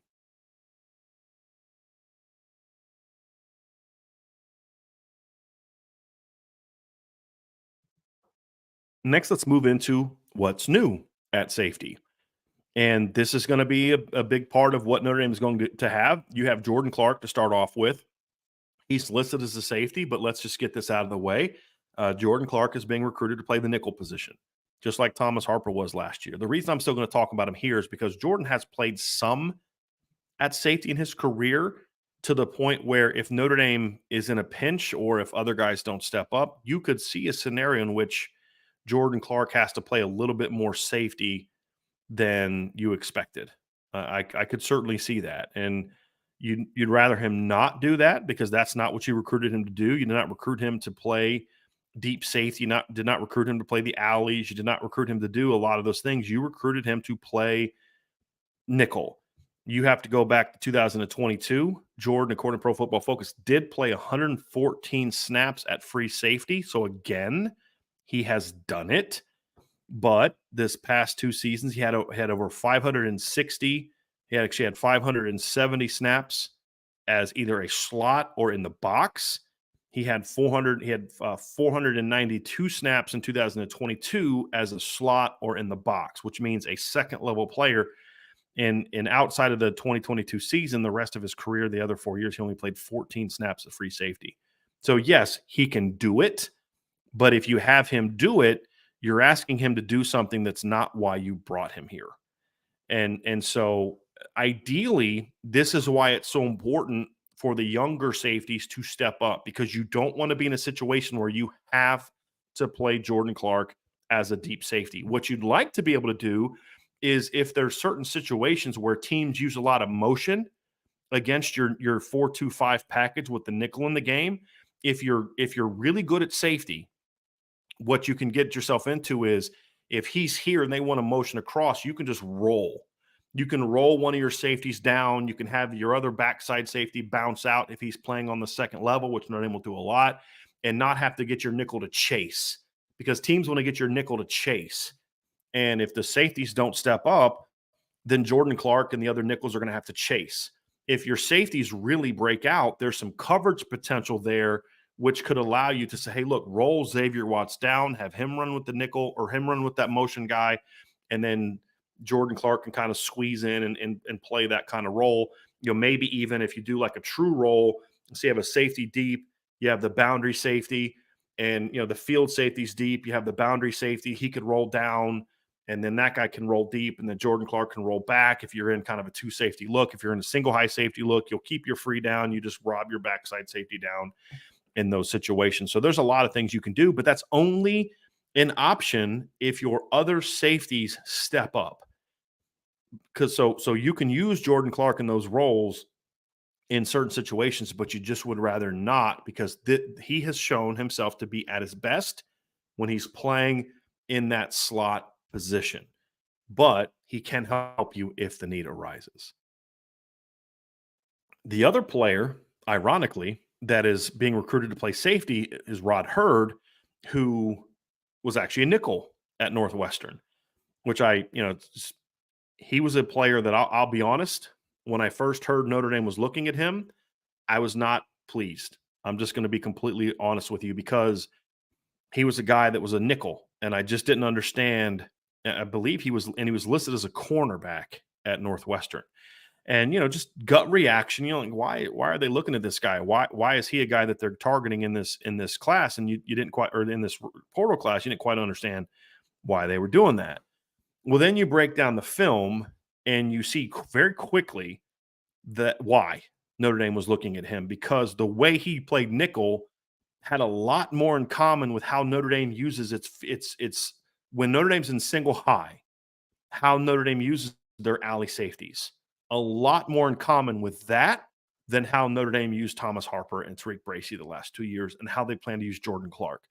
So once I dove into the film, you saw a guy in Rod Hurd that has a lot of those traits that fit, that should make the transition to safety very easy. Now, the only disappointing thing is he won't be here this spring. He's going to be finishing up his master's at Northwestern this spring. Now, I do fully expect, since he's going to be in Evanston, Illinois, which is a couple hours away, I expect him to be at a lot of the practices. I expect him to be in a lot of meetings. He just can't actually be on the field practicing.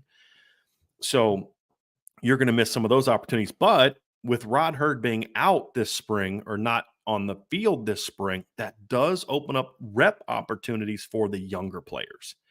So when you talk about Rod Hurd being brought in, he's being brought in and he's going to be given every chance to win a starting job for Notre Dame this season. You look at the career numbers of these two guys, we see it, folks. I'm just top of my head math. I believe that's 322 career tackles between the two of them. That's 17 and a half tackles for loss. That's 27 breakups, and that's 14 interceptions between the two of them.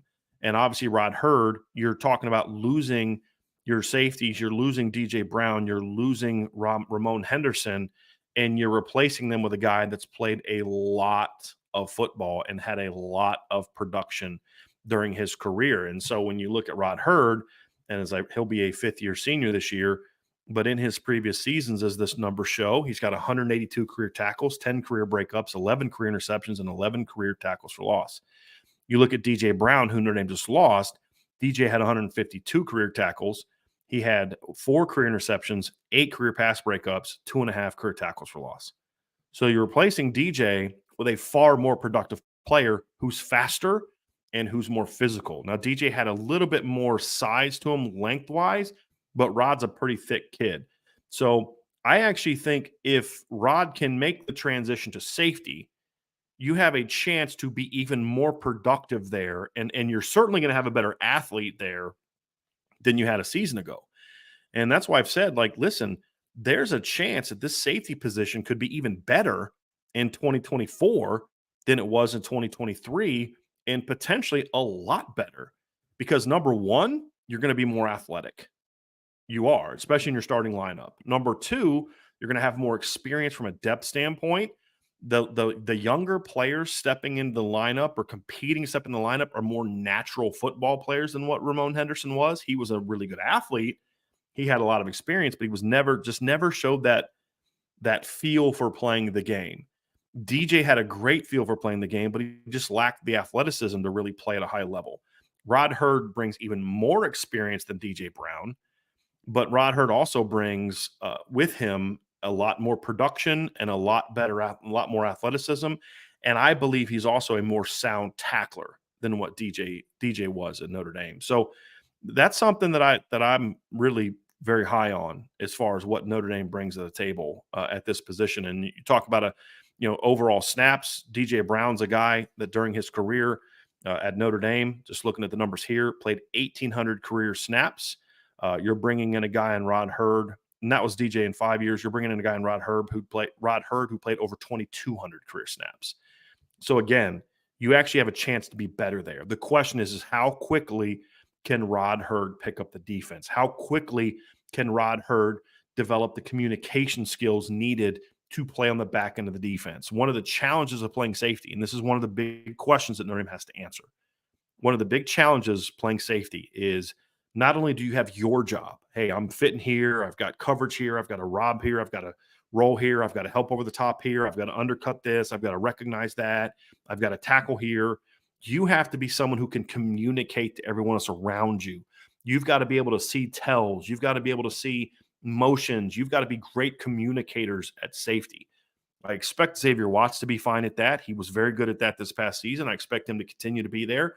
Now you've got a bunch of sophomores and a new guy stepping into the lineup at that position. So, yes, Rod Hurd's played a ton of football, but he's played 0 snaps in the Notre Dame defense. How quickly can he make the adjustment? I from people I've talked to, what I see on film, I think the adjustment will be fine for him. But until we see it, it's an unknown. That's the question. And so when you look at Rod Hurd, if he can answer that question positively, I really believe Notre Dame is going to end up being better at safety this year.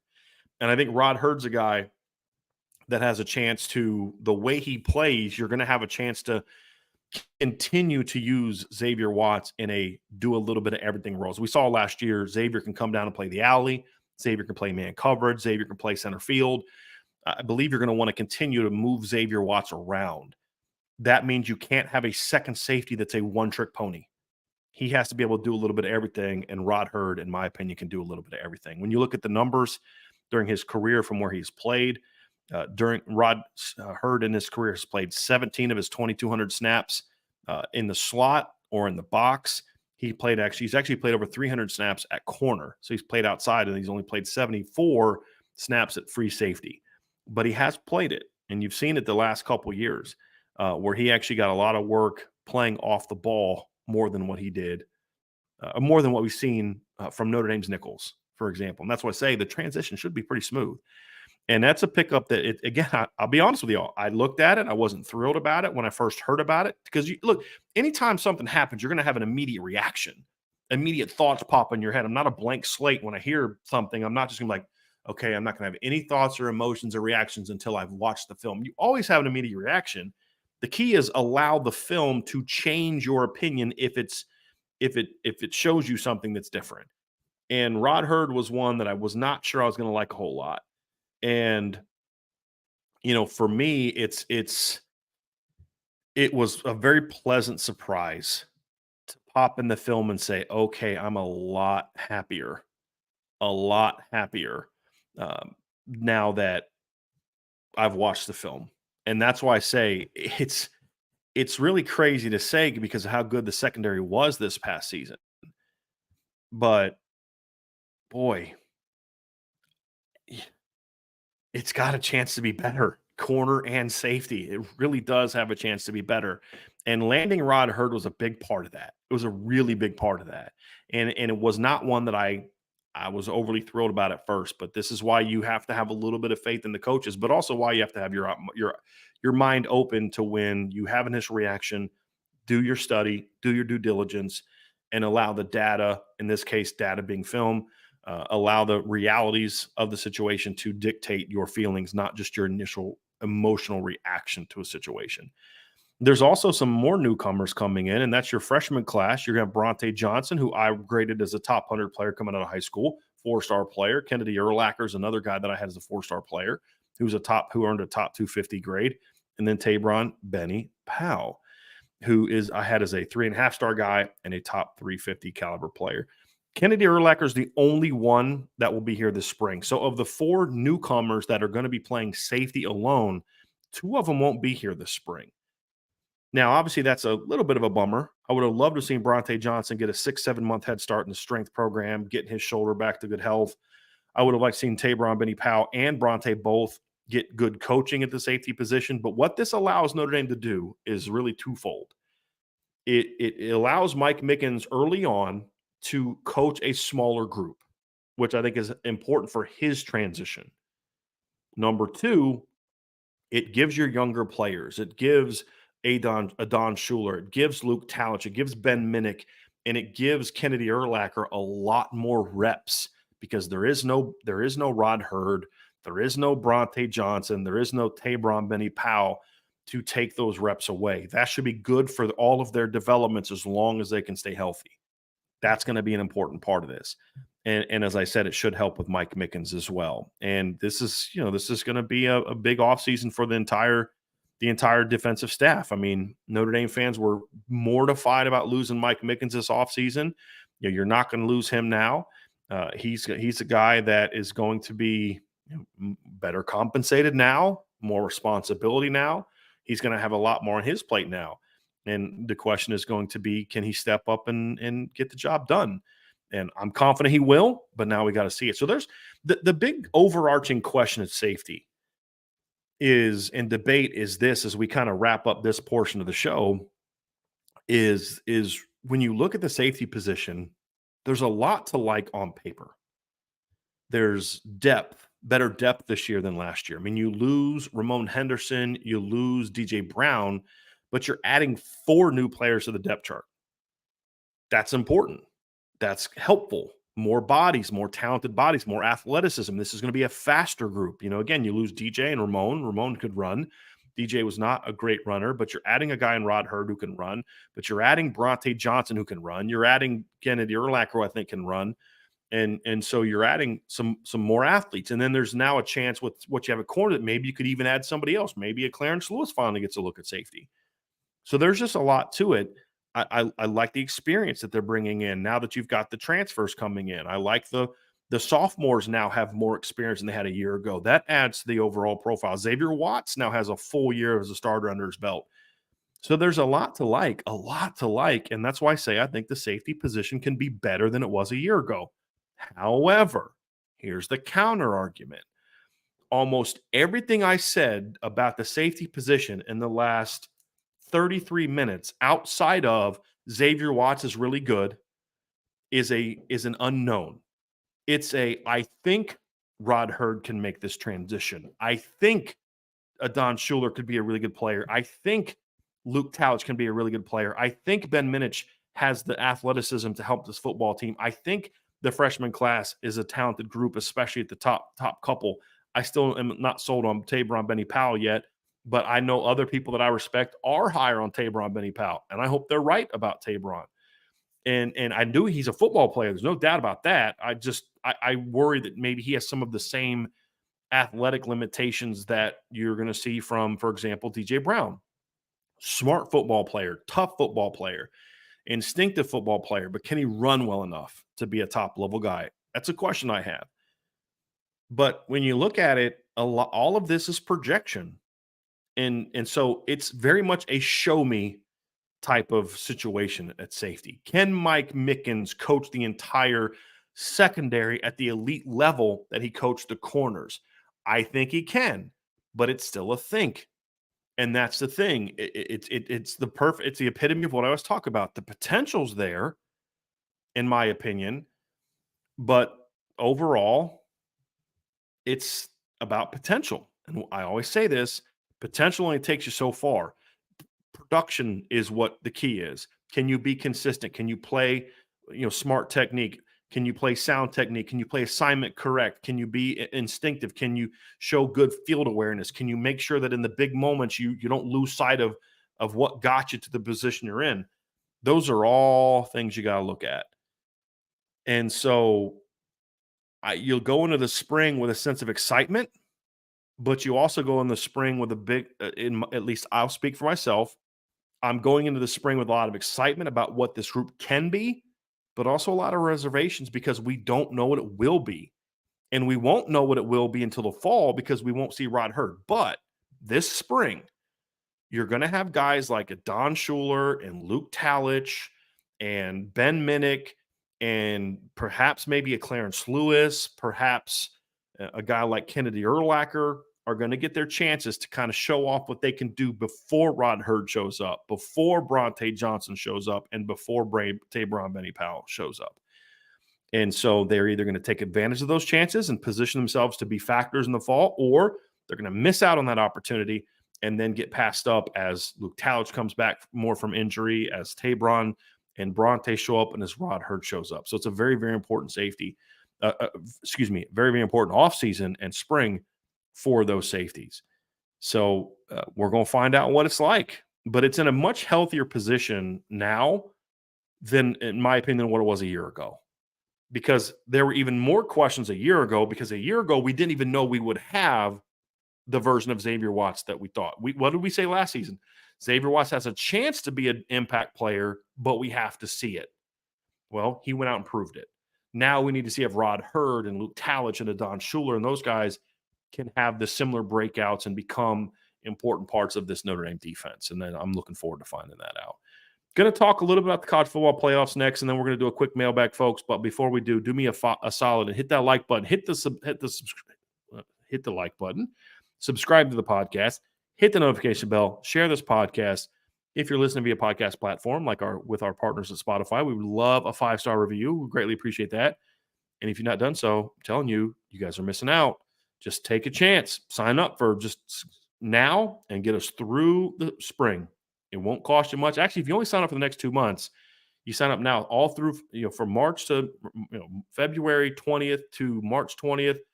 And then April 20th. So if you signed up today, it's 2 months between now and the spring game. It's less than $10 if you sign up for a monthly membership, if you haven't done so already. And you're going to get a really good sense in those 2 months of what IB is all about. And I think you're going to, I'm confident you're going to love it.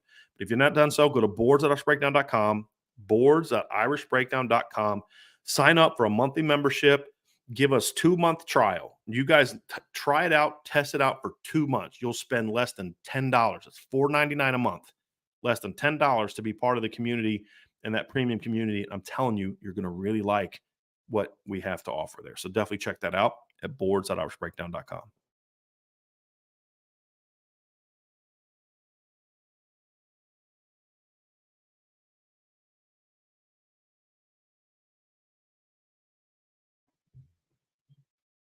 Final part of today's podcast, before we get to the mailbag, and we'll probably do these two things together, is we're going to talk about the new changes with the college football playoff. And so we've all known that Notre Dame is going to a 12, or not Notre Dame, excuse me. We all know the college football playoff is going to a 12-team playoff starting this upcoming season. In the past, it was anticipated that it was going to be a 6-6, 6 automatic bids, 6 at-large bids.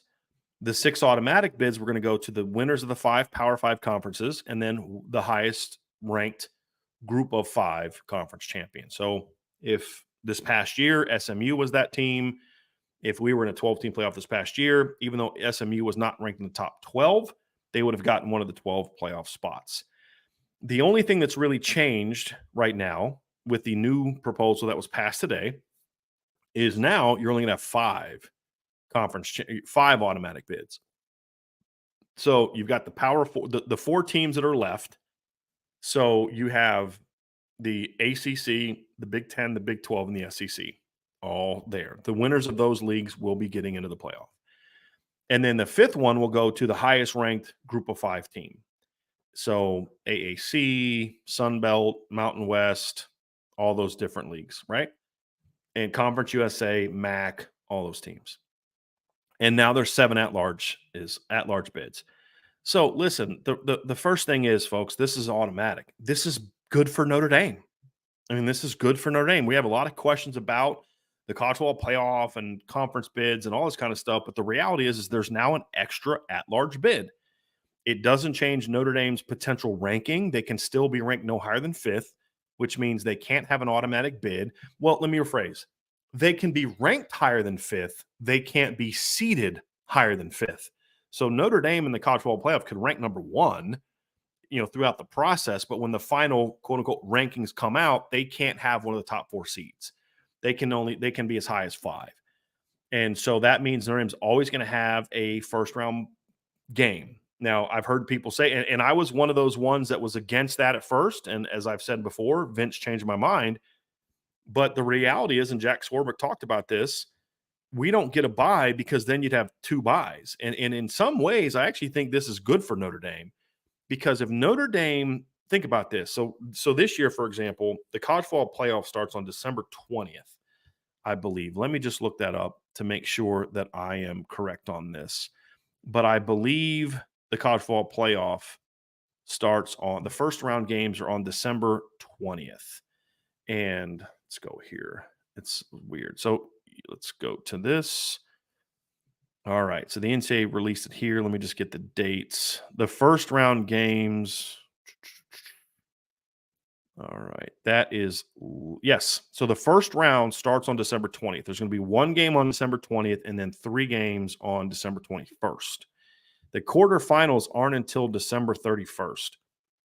So let's say that this year Notre Dame's season ends against USC. And that game is played on November 28th is when that game is going to be. November 30th, excuse me, when that game is going to be played. That means if Notre Dame got a first-round bye, they don't play the weekend of the conference championship games, and they don't play again until December 31st, which means they would have to go over a month before they would play.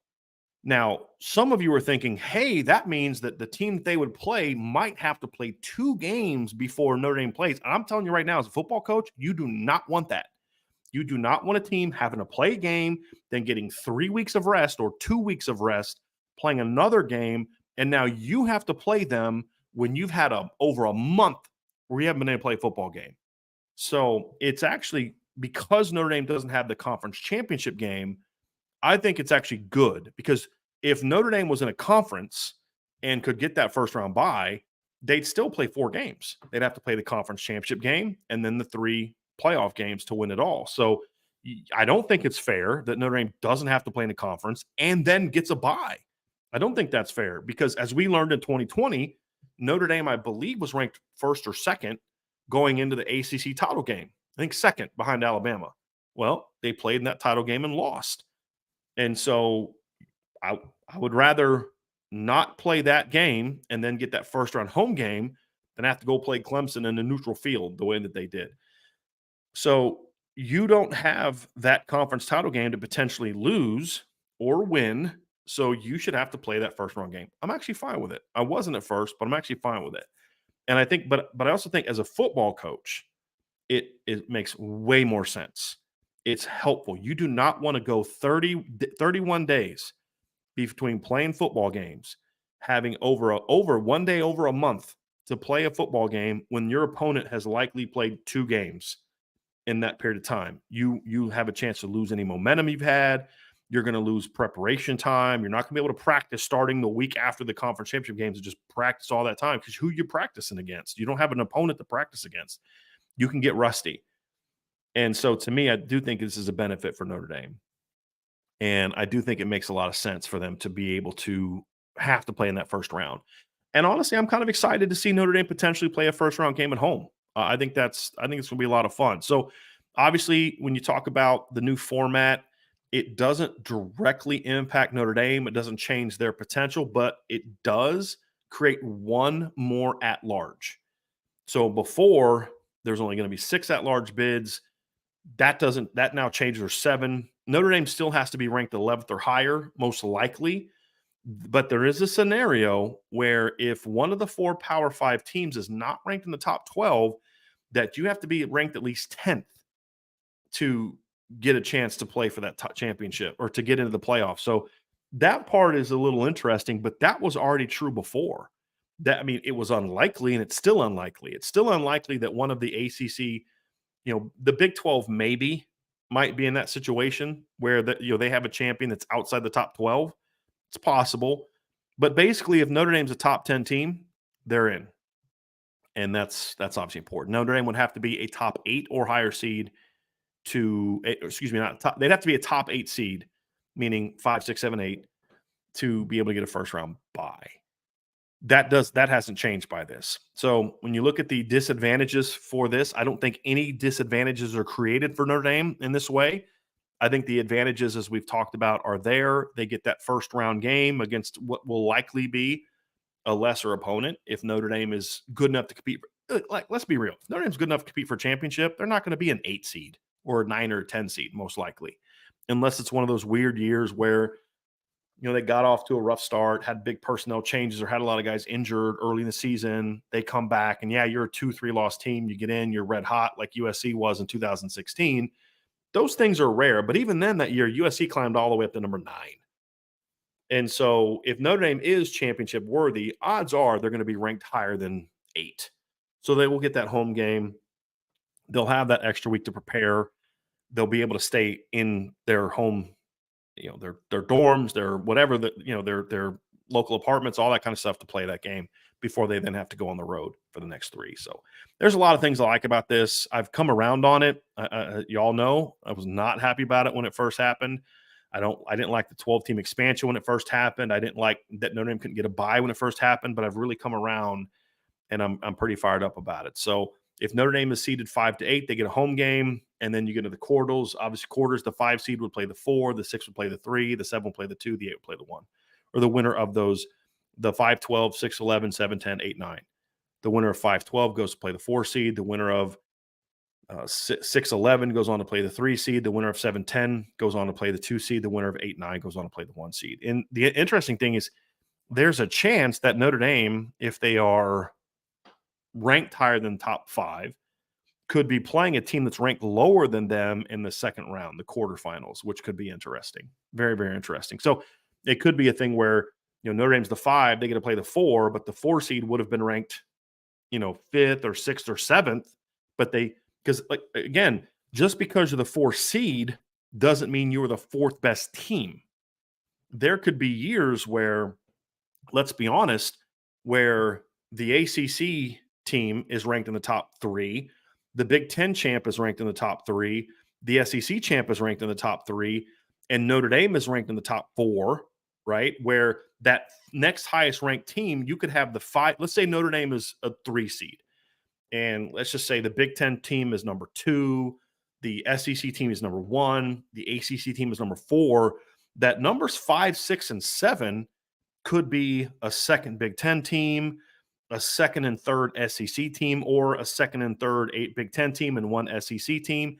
And then the 4 seed is actually the 8th or 9th ranked team, but the team that won the Big 12, or the team that won the AAC, or the Mountain West. But because they're the 4th highest ranked conference champion, they get the 4th seed.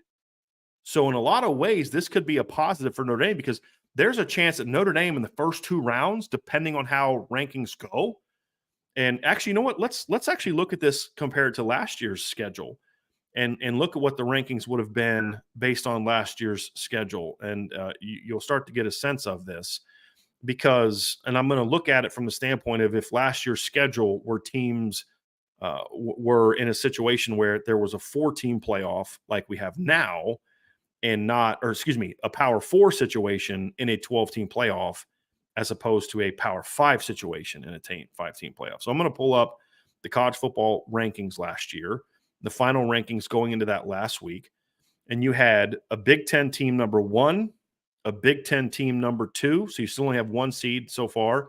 An SEC team was number 3, an SEC team was number 4, an ACC team was number 5, SEC 6, Big Ten 7, Big Ten 8, SEC 9, Big Ten was 10th, SEC was 11th, you had SEC was 12th, SEC was 13th. The next highest ranked team is a team that would now be in the Big 12. That's Arizona, which was a 14th ranked team. So in the way that last year's ranking shook out, and again, I know that it wouldn't be direct correlation because teams would have played different schedules, but in that scenario, you'd have to get down to the 14 seed. That team would get an automatic bid. Arizona, if they had that same record in the Big 12, let's say they won the Big 12 championship, they're ranked 14th, they would have then gone on to be a 4 seed in this scenario. So Notre Dame, the 5 seed, would play the 12th seed, and then they'd go on to play the 4 seed, but that 4 seed would be a team that was actually ranked 14th going into the playoff. See what I'm saying? So that's why I say that not getting the bye is okay for Notre Dame, because if Notre Dame is good enough to have gotten a bye, then that means they're going to play a lower ranked team on a neutral field. They get that home field opportunity. They get that game against a lower ranked team to kind of get back in the flow, get that preparation, get that work in, play that game. And now you're not a month of rustiness off of playing that second round game, because now your season's over on the 30th and you're playing a game 3 weeks later. So it's not as big of a gap as then having another 11 days before you'd play your next game. So I think in a lot of ways this benefits Notre Dame a ton, because there's a chance that Notre Dame's first 2 games would be against teams that are ranked much lower than they would be in the final rankings. And so that's why I say I'm okay giving up the bye to be in that situation. Because if, let's say, Notre Dame was the fourth best team, well, now in this situation, you'd have those 1, 2, and 3. Now the 4th team would be Notre Dame, which means their first game would be the 5-12 winner. Well, that 5th team is going to be the 5th ranked team, or even potentially the 4th or 3rd ranked team, depending on conference rankings. So now your first game is going to be against a much better opponent than you would have had a chance maybe your first 2 games in the situation that they're playing in now. So I think it makes a lot of sense for Notre Dame to say, hey, they're okay getting that bye. They get to play a game. They get to shake their rust off a little bit against someone who's not a 1, 2, 3, or 4 seed, or even a 5 seed, and they get prepared. And then there's a chance, depending on how things shake out, that they're going to play. Because think about it, guys. If we're talking about the 4 highest ranked conference champions, that means if we all believe that the Big 12 and the ACC aren't going to be that good, there's a good chance that they're going to play the Big 12 conference champ in the second round. Or the AAC or the group of 5 team, if they're ranked higher, in the second round. They're not going to be playing the second best SEC team, the second best Big 10 team. They're not going to be playing the second best. Let's say it's a situation where Florida State and Clemson are both great again. They're not going to be playing the second best of those teams. They're going to be playing the 4th best conference champ. And in most years, the 4th best conference champ is not a top 5 team. It's not a top 7 or 8 team. So in a lot of ways, I think this scenario works out really well for Notre Dame in their scenario. So I'm excited about it. I like the change. I've come around on it anyway, right? And that's not saying they're not good teams. They're just not going to be as good of teams most years in those scenarios. So that's the latest with what's going on with the college football playoff.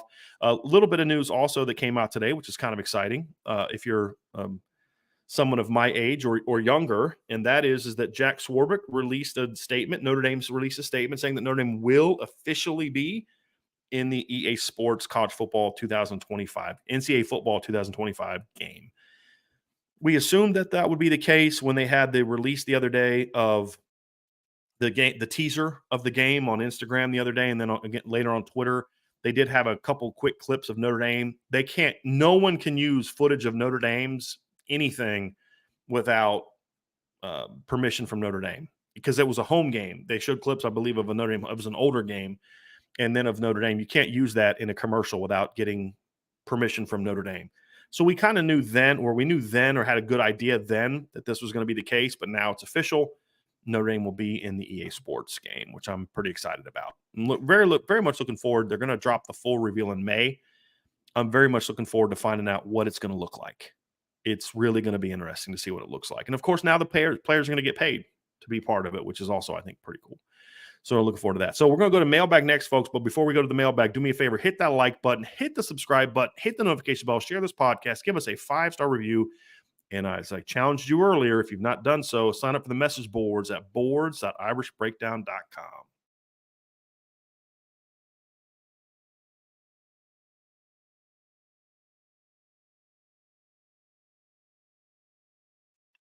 Thanks for everybody for being with me today. This has been a fun show. It's good to have Ryan on earlier, talking about obviously the commitment of Maddie Augustine, talking about the new look Notre Dame coaching staff, and had some fun. Hope you guys enjoyed the safety discussion and the talk about the college football playoff. But we're going to wrap things up today with a look at with some mailbag questions. And you guys got a lot of good questions in before I kind of had to go away from being able to start stuff. So let's dive into these and get right to it.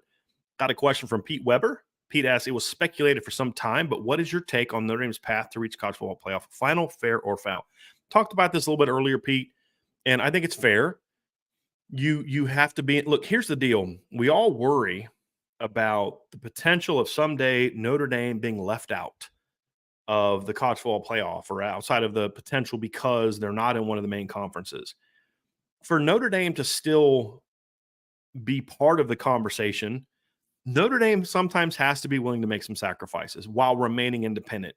You can't say we are staunchly independent. Okay, well, you don't play a 13th data point. Don't care. We should still get the number 1 seed if we get it. You have to have a little give. They have to give a little give. And I think this is one that works out well for Notre Dame. Practically, it's also fair that Notre Dame has to play that 13th game before they get in the quarters, just like the SEC champ has to do, the Big Ten champ has to do. In past years, that wasn't necessarily as fair because, okay, well, Michigan's or Ohio State's got to play Iowa, Purdue, a team like that in the Big Ten title game. That's not a tough game. And the Big Ten East has dominated that rivalry for years. I mean, almost a decade. When was the last time I think Wisconsin won it? Like over a decade ago. I think the Big Ten East has won. I'm going to pull this up because I think it's been a while since a team from the West has won the Big Ten championship. Let me go back through the winners. You had Michigan the last 3 years. You had Ohio State the 4 previous years before that.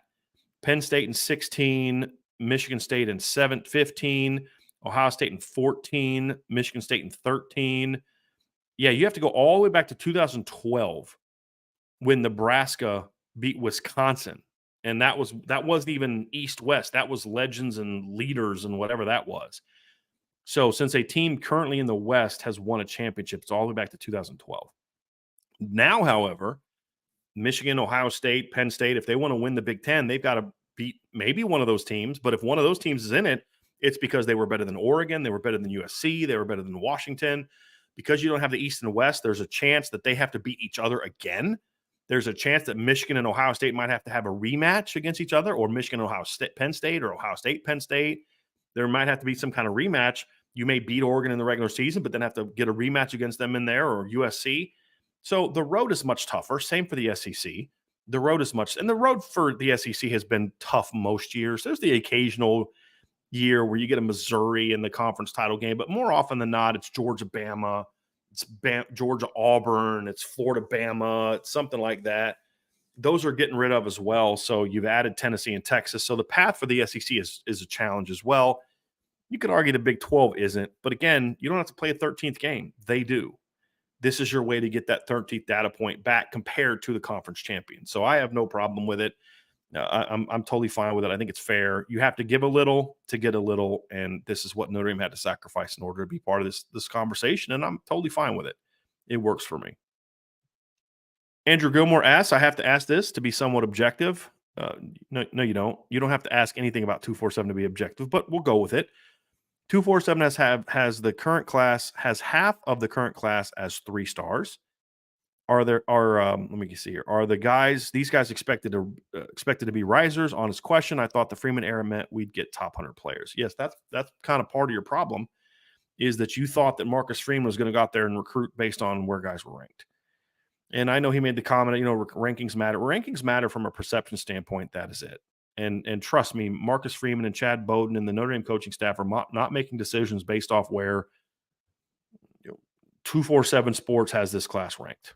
They don't care. So you can look at it and say, hey, these are 3 stars. Where look, they have Davion Dixon listed as a 3-star. Do you think Davion Dixon is a 3-star? They have Ethan Long listed as a 3-star. Do you think Ethan Long's a 3-star? I don't think he's a 3-star. I don't think Elijah Burris is a 3-star. I don't think Maddie Augustine's a 3-star. I don't think Creed Thomas is a 3-star. I don't think Will Black is a 3-star. So, I mean, you could say that all you want. Joseph Reif is ranked as a 3-star. Well, Rivals has him as a top 250 national player. So you look at a guy like Ethan Long. I believe Ethan Long is another guy that, to me, I believe at least one service has him ranked much higher. So 247 has him ranked as a 3-star, but Rivals has him ranked as a 4-star. I have him ranked as a 4-star. Notre Dame clearly likes him a lot. So why do we care what 247 thinks about him? You can say, oh, you're not getting a top 100 player. Okay, well, Joe Walt wasn't a top 100 player. I could Will Fuller, Joe Walt, Ronnie Stanley, Benjamin Morrison, Quentin Nelson was ranked outside the top 200 or outside the top 100 by ESPN.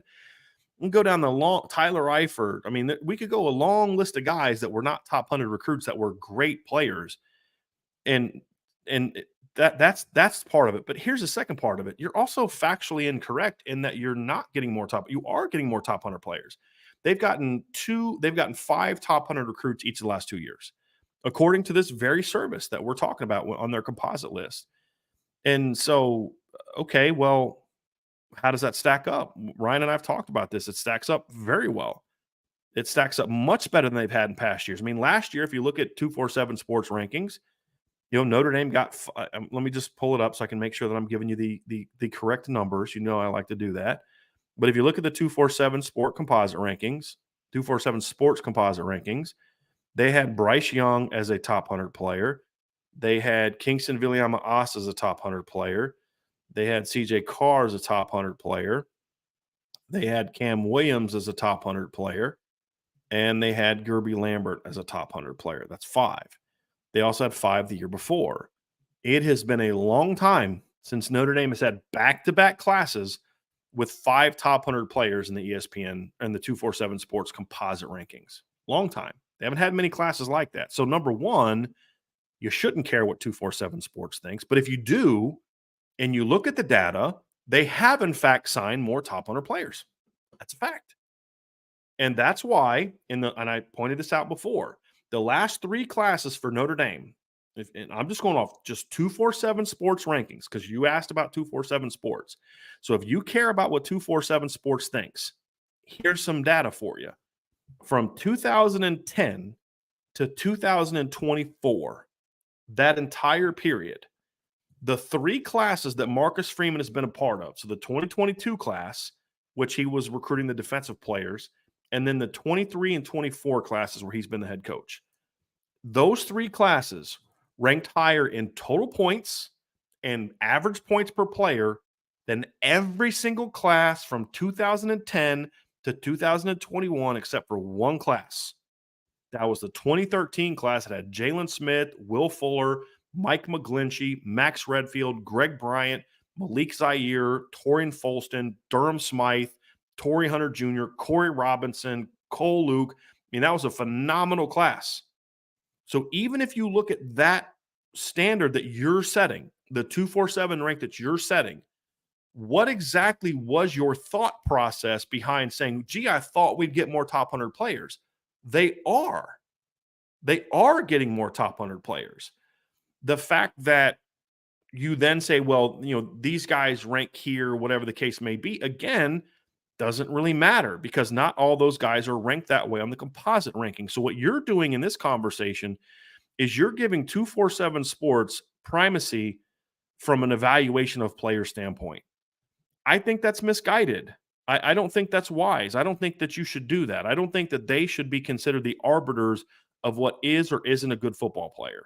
And what you're basically saying, because you're going off of their composite rankings, you're going off of their individual ranking, not their composite ranking. Because if you look at their composite ranking, Will Black is a 4-star player. So that's one more guy to add to the 4-star ranking conversation. So he's a guy that you have to add to that. So I just I feel like it's a flawed way of looking at it. That I've said this before, it's my own personal way of looking at it. But even with that standard that you've set for it, which is, gee, I thought we'd get more top 100 players. The last 2 years, Notre Dame has signed 10 top 100 players. Notre Dame has never, since 247 started back in, I think, 2011, I think is their first year. Since then, I'm pretty confident in saying this, Notre Dame has never had 10 top 100 players in back-to-back years. The closest they came would have been 13 in the years around it, but I don't think they were even 10 there because they didn't have as many the year before and the year after. They've not had 2 years back-to-back of 5 or more in both years. So even by your standard, which I would encourage you not to accept, which is to accept 247 as the people you give primacy to for evaluation, I think that's misguided, but you're more than welcome to do that. Even by that standard, they are, under Marcus Freeman, landing more top 100 players. They just are. So there's no metric that you can look at to say, gee, they're not having the recruiting impact that I thought they were going to have under Marcus Freeman. If you care about recruiting rankings, the last 3 classes are higher than every single class from 2009 to 2021. Higher than every other class in total points. Higher than every other class in average per player ranking. Every single one except 2013. Same thing in Rivals. If you look at Rivals rankings, they've had more points in the last 3 classes than any class from 9 to 21 except for the 2013 class. They've had a higher per player average than every class, and not just as a whole. Every single class that Marcus Freeman has been a part of ranked higher than every single class from 9 to 21 by Rivals, and 247 from a total points and a points per player average. Every single one. And so, Andrew, I do think they've recruited better, and I do think there's no data point that anyone can point to other than the class ranked here, which is a very, very misguided way of looking at it, in my opinion, on a pure point system, to say they haven't recruited better.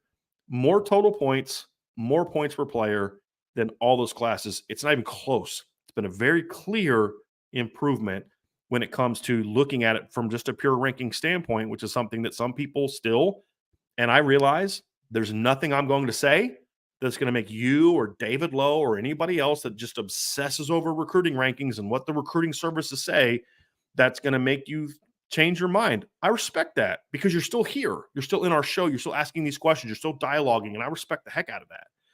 So I know I'm not going to change your mind. So even accepting your premise, they are recruiting more top 100 players.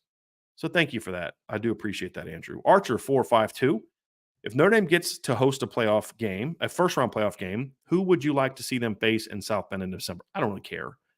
Honestly, Archer, I don't. I don't have like a, oh, man, I'd love to see this particular team. What I would say, to answer your question, however, is I'd like to see a Southern team, clearly. I would like to see an SEC, an ACC, a Big 12 team that plays in warmer weather have to come up to South Bend in December. That'd be awesome. I would love to see that. So that would be the thing. So, but there's no like specific team at that point in time like see him play. But I would like to see him. Like I don't want to see him play a Big Ten team that like that's from the Midwest. I don't want to see him play like Penn State or Michigan or Ohio State or Wisconsin or a team like that because they're all used to playing in that. I want to see them play a team that's got to come up and play an outdoor game in a very cold environment. That would be great. I would love to see that. Love to see that. A question from Pete Weber. Has Notre Dame had to make any changes to the stadium, groundskeeping, field in order to host playoff games in the freezing December temperatures? No, they don't. That's one of the advantages of going to a field turf situation. Archer with another question. With Power 4 conferences ditching divisions, there are opportunities for teams to face each other 3 times in a year, regular season, conference championship, and playoff. What are your feelings on that? I don't like it. I really don't like it at all. Look, I would just like to see them kind of get rid of conference championship games. They're not gonna because they're money makers, but I'd like to see that because I don't think it's fair. It's kind of like I thought it was unfair to LSU in 2011 that they beat Bama at Bama, won the SEC title because Bama couldn't play in it, then had to go play Bama again on a neutral field, and the winner of that game was the national champion. Well, why is that the winner of the national champion? Well, it's the system, it's the BCS and all that kind of stuff. Well, you went to their place in the regular season, beat them, and now you have to beat them again in a rematch. And I just didn't think that was overly fair. Oh, Bama was the best team. Really? They got beat by LSU on their own field. Okay, you get a month to prepare, and then you can go win that one. Good for you. It doesn't mean that, LSU had to go play a SEC title game. So I don't like it. I think it takes away some of the excitement of that one game. And, because it's like 2000, you're an Ohio State fan, Archer. 2006, you're a Buckeye fan. How fair would it have been, in your opinion, if the week after Ohio State beat Michigan in that big 2006 game, how fair would it have been for you, in your opinion, for the Buckeyes to have to then go play Michigan a week later in the Big Ten title game? And let's say they win again, beat Michigan again. How fair would it be then if they then have to go play Michigan again for a third time in the postseason? That's incredibly unfair. I'll flip the script a little bit because we got Antoine in here who's a Michigan fan. How fair would it have been if Michigan would have beat Ohio State this year, then had to play them again in the conference title game, and let's say they beat them again, that they then have to play a third time on a neutral field? Eventually, that team is going to get you. They just are. And so I just don't think that's fair. So there's a chance, to your point, Archer, that the national champion could be a team that lost to one team twice during the season, but because they get a third crack at it, gets a chance to go win a championship. I don't think that's right. But I don't know how you fix it unless you're just going to completely get away with conference championships. And that's not going to happen because, as we all know, money drives all this. And this is going to be about money. Now, what would be interesting is I am not a fan of expanding the playoff. I like it at 12. I don't want to see it go past 12. However, if I was the king of college football and the conferences came to me, hey, we want more teams in, more teams in, more teams in. Why do they want more teams in? More money. Okay? I would say this. Okay, fine. Cool. We'll expand to 16. But here's what you have to sacrifice. You have to give up the conference championship games. And we're going to start the playoffs a week earlier, 2 weeks after the regular season, 2.5 to 3 weeks after the regular season. So we're going to expand to 16.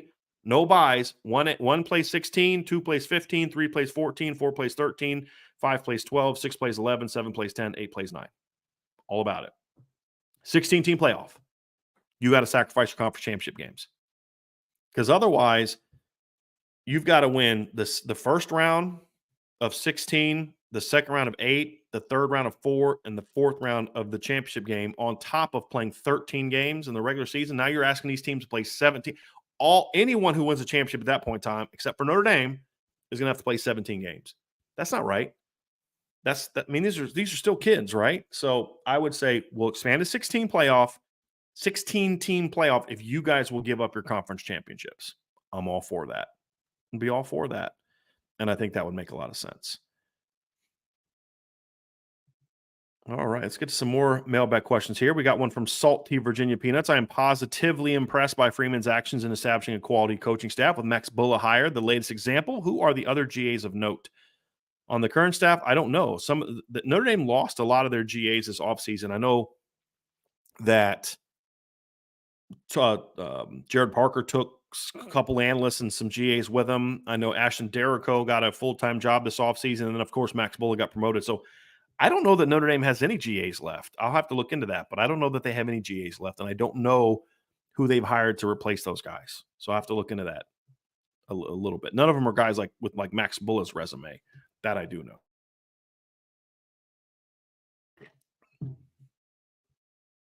Got a question from Pete Weber. Pete asks, have you heard any rumblings or rumors about changes in our apparel, what we're wearing after the Under Armour re-up? I imagine it was discussed when we re-upped with them to freshen it up. I mean, that was gonna happen no matter what. I haven't heard any rumblings or rumors, but honestly, I haven't asked. I don't really care. It's just not something I think about. I only get here's the thing you guys gotta understand. I only get so many cracks at sources. I can only learn so many things, and I'm just not going to use an opportunity to talk about, well, what new apparel deals what new apparel looks are you guys going to have? I don't know. I don't care. And when they announce it, then we'll all learn it. But I know some people care about that, and that's totally fine. I mean, Pete, if you care about it, that's totally fine. I'm just telling you why haven't heard anything about it, because I don't care to ask it. So, but of course they're gonna be having those conversations, and I'd like to see what they are. When I say I don't care, that's too flippant. That's not what I'm trying to say. I don't care enough to research it and spend that time finding it out. I'm curious to what it's going to look like. I want them to have fresh uniforms. I want them to make the cleats better. I want them to look sharp. I've talked about how I'd love to see the gold helmet, green jersey, white pant look. I mean, so I do care about those things, Pete. The way in which I was dismissive of it was not the intent. What I meant was, I don't care to use those opportunities to try to learn that information ahead of time, because I can't control it. And it's just not something that I feel is a smart investment of those source opportunities. But I care about it because I want to see it. I want to see what it looks like. I want to see what the new digs look like. Because, I mean, look, guys, I played quarterback, and I was one of those people that believed if you look good, you feel good. If you feel good, you play good. That was me. I always tried to look fresh. I mean, I had wristbands, and we do different things with our socks and all that kind of. I always wanted to look good playing football, look good playing baseball. So I think that stuff matters. It's just not something that I'm going to spend time trying to find out the answers to. So hopefully that better explains my position on that a little bit. I have a super chat from AST12321. I appreciate that very, very much. It is unusual to have a free-floating coordinator. Is it unusual to have a free-floating coordinator who isn't directly coaching a position group? Not sure I recall Notre Dame doing it recently. Well, there's a reason for that, and that's because it was very hard to do previously. Remember 2018, so it'd be 18, 19, 20, 21, 22. So 6 seasons ago was the first time you could have 10 full-time assistants. Before that, it was 29. It was 9. So if you remember that 2017 team, Tommy Rees was the quarterback's coach, but he was technically a graduate assistant. And then when they expanded to 10, he got promoted to quarterback's coach, and they had their 10. So it's harder to have that. If you're going to have a special teams coordinator, it's harder to have a defensive coordinator that's just a floater. And now that they've expanded the staffs, you're going to see that more often. I mean, you couldn't have gotten away with that in the 80s or different things. I mean, you had to be somewhat involved. And if there weren't the analysts and all those you had to have a position for the most part. I can't think of anyone who was a coordinator that didn't coach a position until recently, because, again, you just didn't have the staff, the depth of staff to make that happen. That's pretty much why you couldn't do it. Next question that we have down here. Let's see here. Thank you. And again, thank you for that super chat, AST. I really appreciate that. I have a super chat from Raymond Harton. Raymond says, sign up for the boards, ladies and gents. Well worth it. Raymond, I thank you very much for your super chat. And I also thank you for that push. It is a great place. Raymond's part of it. Raymond's actually also made donations on the donation page. If you go to the Irish Breakdown boards at irishbreakdown.com, we have an IB store tab up there. If you click on the store, you see at the very bottom, it's an IB donation page, which you can make as well if you want to support us. You can certainly do that. And of course, if you're not someone who necessarily reads the board, but you want to support Irish Breakdown, that's a way to do it. Sign up for the message board. That obviously helps us out as well. There's no time commitment. It's like, hey, you haven't been on the boards enough, you lose your privileges. It's nothing like that. So it's just a way for you to support us. But also, if you're going to pay for it, you might as well join the community because it really is a great community. And Raymond is one of those members. I have a super chat from ICURN with Irish Luck. If Sean Terry's speed takes a jump like Will Fuller did, how high would you be on him watching his film? He seems like a dude who just knows how to play. I'll tell you this right now. If his speed goes from like mid to high 4.5s, which is where I think it is right now, to low 4.4, high, high, even high 4.3, not even all the way to Will Fuller to 4.32. If he just goes from where he is now to 4.42, I think he's a difference maker. I think he's a borderline top 100 player, if not a full top 100 player. His size doesn't bother me a ton in the modern game. We've seen guys that are 5'10", 185 pounds be really good. If with his combination of quickness and vision and toughness and ball skills and playmaking ability with the ball in his hands, and all of a sudden you throw 4.4 speed onto there, like legit low 4.4 speed, that's a dude. ICU. That's a dude. So yes, I mean, I have him graded as a 3.5-star player because he's got a low grade on size. He's got a lower grade on speed. Like he doesn't have it's a very low 80s grade. He grades out as an elite from a playmaking standpoint, and he grades out elite from an athleticism standpoint because I have a speed grade and an athleticism grade, and not enough people separate those two things. I do because I think you can be an elite athlete and not be fast. I think you can be fast and not an elite athlete. So I have those two things, and then he grades out low on technique as well. Those things, two of those things I don't think are going to change a lot, speed and size. The technique thing will rise, and I think if that improves as a senior, he's not that far off from being a 4-star player. I think I texted Ryan, and I don't have the grade sheet on this computer. It's at my home-based computer, but I think I texted Ryan. He was like 5 points away from being a 4-star. To be a 4-star, you need 670 points. So he's close to being a 4-star player on my board. So just improvement from a technique standpoint could get him there.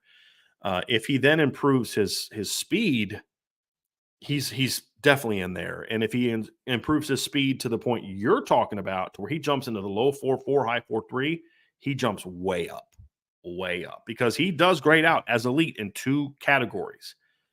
And, athleticism and playmaking. So those are very important things. So, yeah, that's a very good question. And I hope that happens. I think we all do. Michael S. with a super chat. Thank you, Michael. Says, compare LSU's coaching staff to Notre Dame's. Well, I don't know everything about their coaching staff. I know that they've made some good hires this offseason. I know that they hired Bo Davis, who's got a very good reputation as a D-line coach, did a very good job down in Texas. So that was a very strong hire by Coach Kelly. I know that the defensive coordinator they hired, I think, did some really good things in his career, did a really nice job at Missouri last year. I think that was a good hire. It's more of a college guy than the NFL guy he hired. And I think they took a big step back at offensive coordinator. I think Mike Denbrock is clearly a better coordinator than Joe Sloan and Cortez Hankins will be. And outside of that, I don't know. I know Robert Peoples Robert Steeples got fired. I don't know who they replaced him with. I'd have to look into that. So I don't know enough about that, but I'm pretty confident that whoever they hired was not as. Did they bring Corey Raymond back? I'm not sure. You guys can maybe help me out with that. But some of the hires that I know he made are good. Some of them I don't think are that good, and we'll kind of see what the rest of the staff looks like. I'm not familiar enough with all the hires that he's made. Back up to the top, we have a question from Steve H. Steve says, does this mean Lang will not be accepted if he wants in? As of today, and this is based on multiple conversations I've had in the last 4 or 5 days, I don't know that he would be able to be in. But again, it's not really relevant because Jack Lang doesn't want to commit today. He's going to take his visits. So that gives Notre Dame plenty of time and it's not about Jack Lang. Like if I'm correct and the answer to that is no, that's not that they don't like Jack Lang a lot. It's just they only have certain number of spots, and they're not going to turn down Maddie Augustine or Owen Strieberg or Will Black to wait on Jack Lang, who they may still not get. He may still go somewhere else. So the fact that Jack's not in early decision-making mode gives you time to see how you can make the numbers work, because them saying no to Jack Lang is about numbers and what you can only take so many players at certain positions. And can you take a fourth offensive lineman? Yes, you can, but that means you have to take one less receiver, one less safety, one less linebacker, one less D lineman. One of those positions has to take a loss. And with where the current roster is, I feel like they believe that it's better to not take a fourth lineman than it is to turn down some of those other positions. Now that could change as we get into the next couple months. That could change. The current roster could change. They could maybe lose a couple guys they're not expecting after the spring, injury, transfer, whatever. They may change their number. They may get somebody that steps up at a position that they're not expecting, and so that changes the dynamic of the current roster, which means, hey, we don't need this many guys at that position. They may miss out on a guy at a position that they were going to go oversign and say, well, we missed out on him, so now we have an extra scholarship to work with. Let's use that for Jack Lang. So just so we're clear, when I say that I don't think that they're going to take Jack Lang now, it has nothing to do with Notre Dame's opinion of Jack Lang. They like Jack Lang, obviously. It has everything to do with numbers. That means if the number situation changes, then that changes. But as of right now, that's where they are, and that's where they've been for a while with my sources. Salty Virginia Peanuts asks, ESPN has won the contract to televise all college football playoff games for several years. Is it good or bad that one network has them all? I don't think that's good. I mean, I just look, I think competition's a great thing. I think it would have been fun to have each kind of like the NFL, you have the different networks. How do they advertise? How do they broadcast? I mean, what's their production like? And when only one group has it and you're locked in for X number of years, what's your incentive to really challenge yourself to put the best product on the field? So I'm never a big fan of a lack of competition. Pete Weber asks, what is the main area of improvement needed by Max Bulla as a linebackers coach? It's just experience coaching an entire roster. That's it. I mean, he showed me a lot. He can coach the position from a technical standpoint. He understands the scheme. He can teach the scheme. From everything I've heard, he spends a lot of time with players off the field. I mean, obviously within the rules, but, really making time to sit down with players, work with them with issues. Hey, here's what you've got to do. Here's what your issue is here. He's grinding on the recruiting trail. It's just getting better at it, just overall better. You're always going to be a better coach in your fifth year than you are in your first year, right? You're going to be a better coach in your 10th year than you are in your fifth year. Or you should. If you're not, then you need to find something else to do. It's just things like that. But I'm very high on Max Bulla. Jimmy McGill asks, thoughts on the confirmed CFB format 5-7? I did talk about that earlier. Who's the fifth conference? The Pac-2 seems dumb to give a Big 12 champion a bye if they are clearly worse than a higher seed. Well, I mean, you can say that it seems dumb, but you're assuming a lot. I mean, the reality is there has to be some reward for winning a conference, a Power 4 conference. There has to be some reward. And I'm fine giving a bye because now we get into subjectiveness, Jimmy, because you could say, okay, well, what if the Big 12 champion is ranked lower? Well, ranked lower by who? The College Football Playoff Committee that every year we says is biased towards the SEC or biased towards the Big 10. We're gonna rely on them to determine that the fourth best SEC team should be ranked higher than the best Big 12 team because the perception is that this league is better. We talked about that this year. The Big 12, the Pac-12 got crapped on this year from a ranking standpoint. The Pac-12 was way better than the rankings indicated after the first couple of teams. And they never got the respect and love that the conference should have got. Well, that's because of the perception. And you'd have this argument with SEC people. Well, the SEC's been the best conference for the last 10 years. Okay, even if I granted you that premise, what does that have to do with this year? The Alabama 2012 has nothing to do with Alabama 2023. That's an irrelevant conversation. Who's the better? Was the Pac-12 the best team in best conference of college football the previous 6 years? No. Was it arguably the best conference of college football this year? Yeah, it was from top to bottom. You had elite teams at the top. You had great depth. You had teams at the bottom could go pull off upsets. One of the worst teams in the Big 12 this year was Washington State. They went and beat a Big 10 team convincingly in Wisconsin. So, you're now getting into, well, you're just assuming that the committee is always right, that they're always going to get it right to have the second or third best Big Ten over the best Big 12 team, the second or third best SEC team or the best Big 12 team. And they're not going to get it right.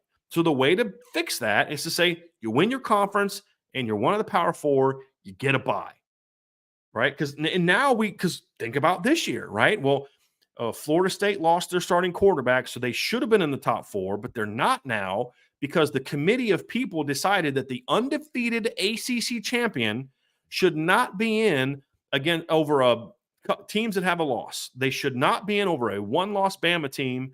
They should not be in over a one-loss Texas team. Those teams deserve it more than the undefeated Power 5 champion Florida State. I don't think that was fair. Some people think that's very fair, but it's subjective. And to me, you remove the subjective and say, go with this team. The Power 4 teams get the nod.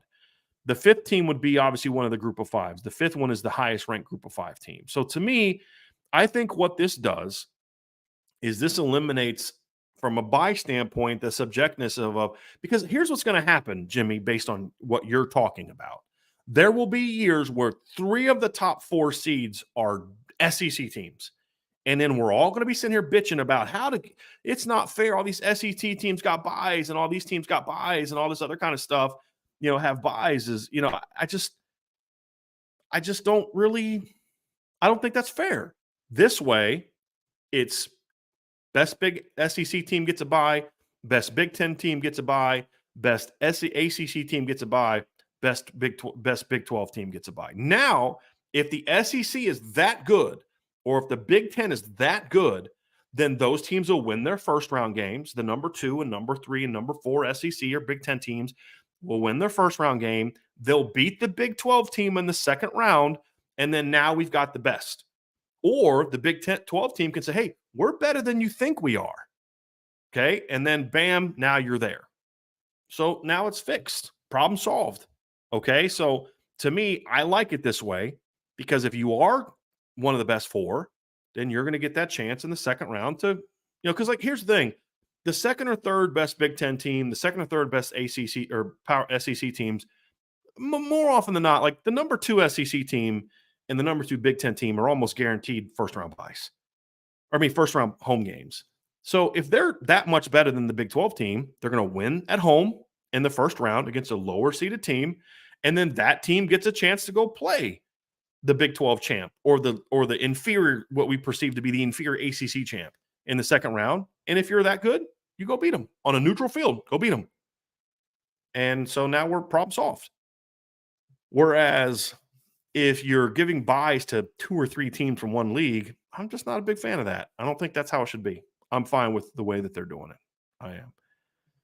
All right. We got one from Sloppy Joe. Do you guys think more teams like Florida State would become independent if they're unhappy with their conference as a result of the expanded playoff, especially with the addition of an extra at-large bid?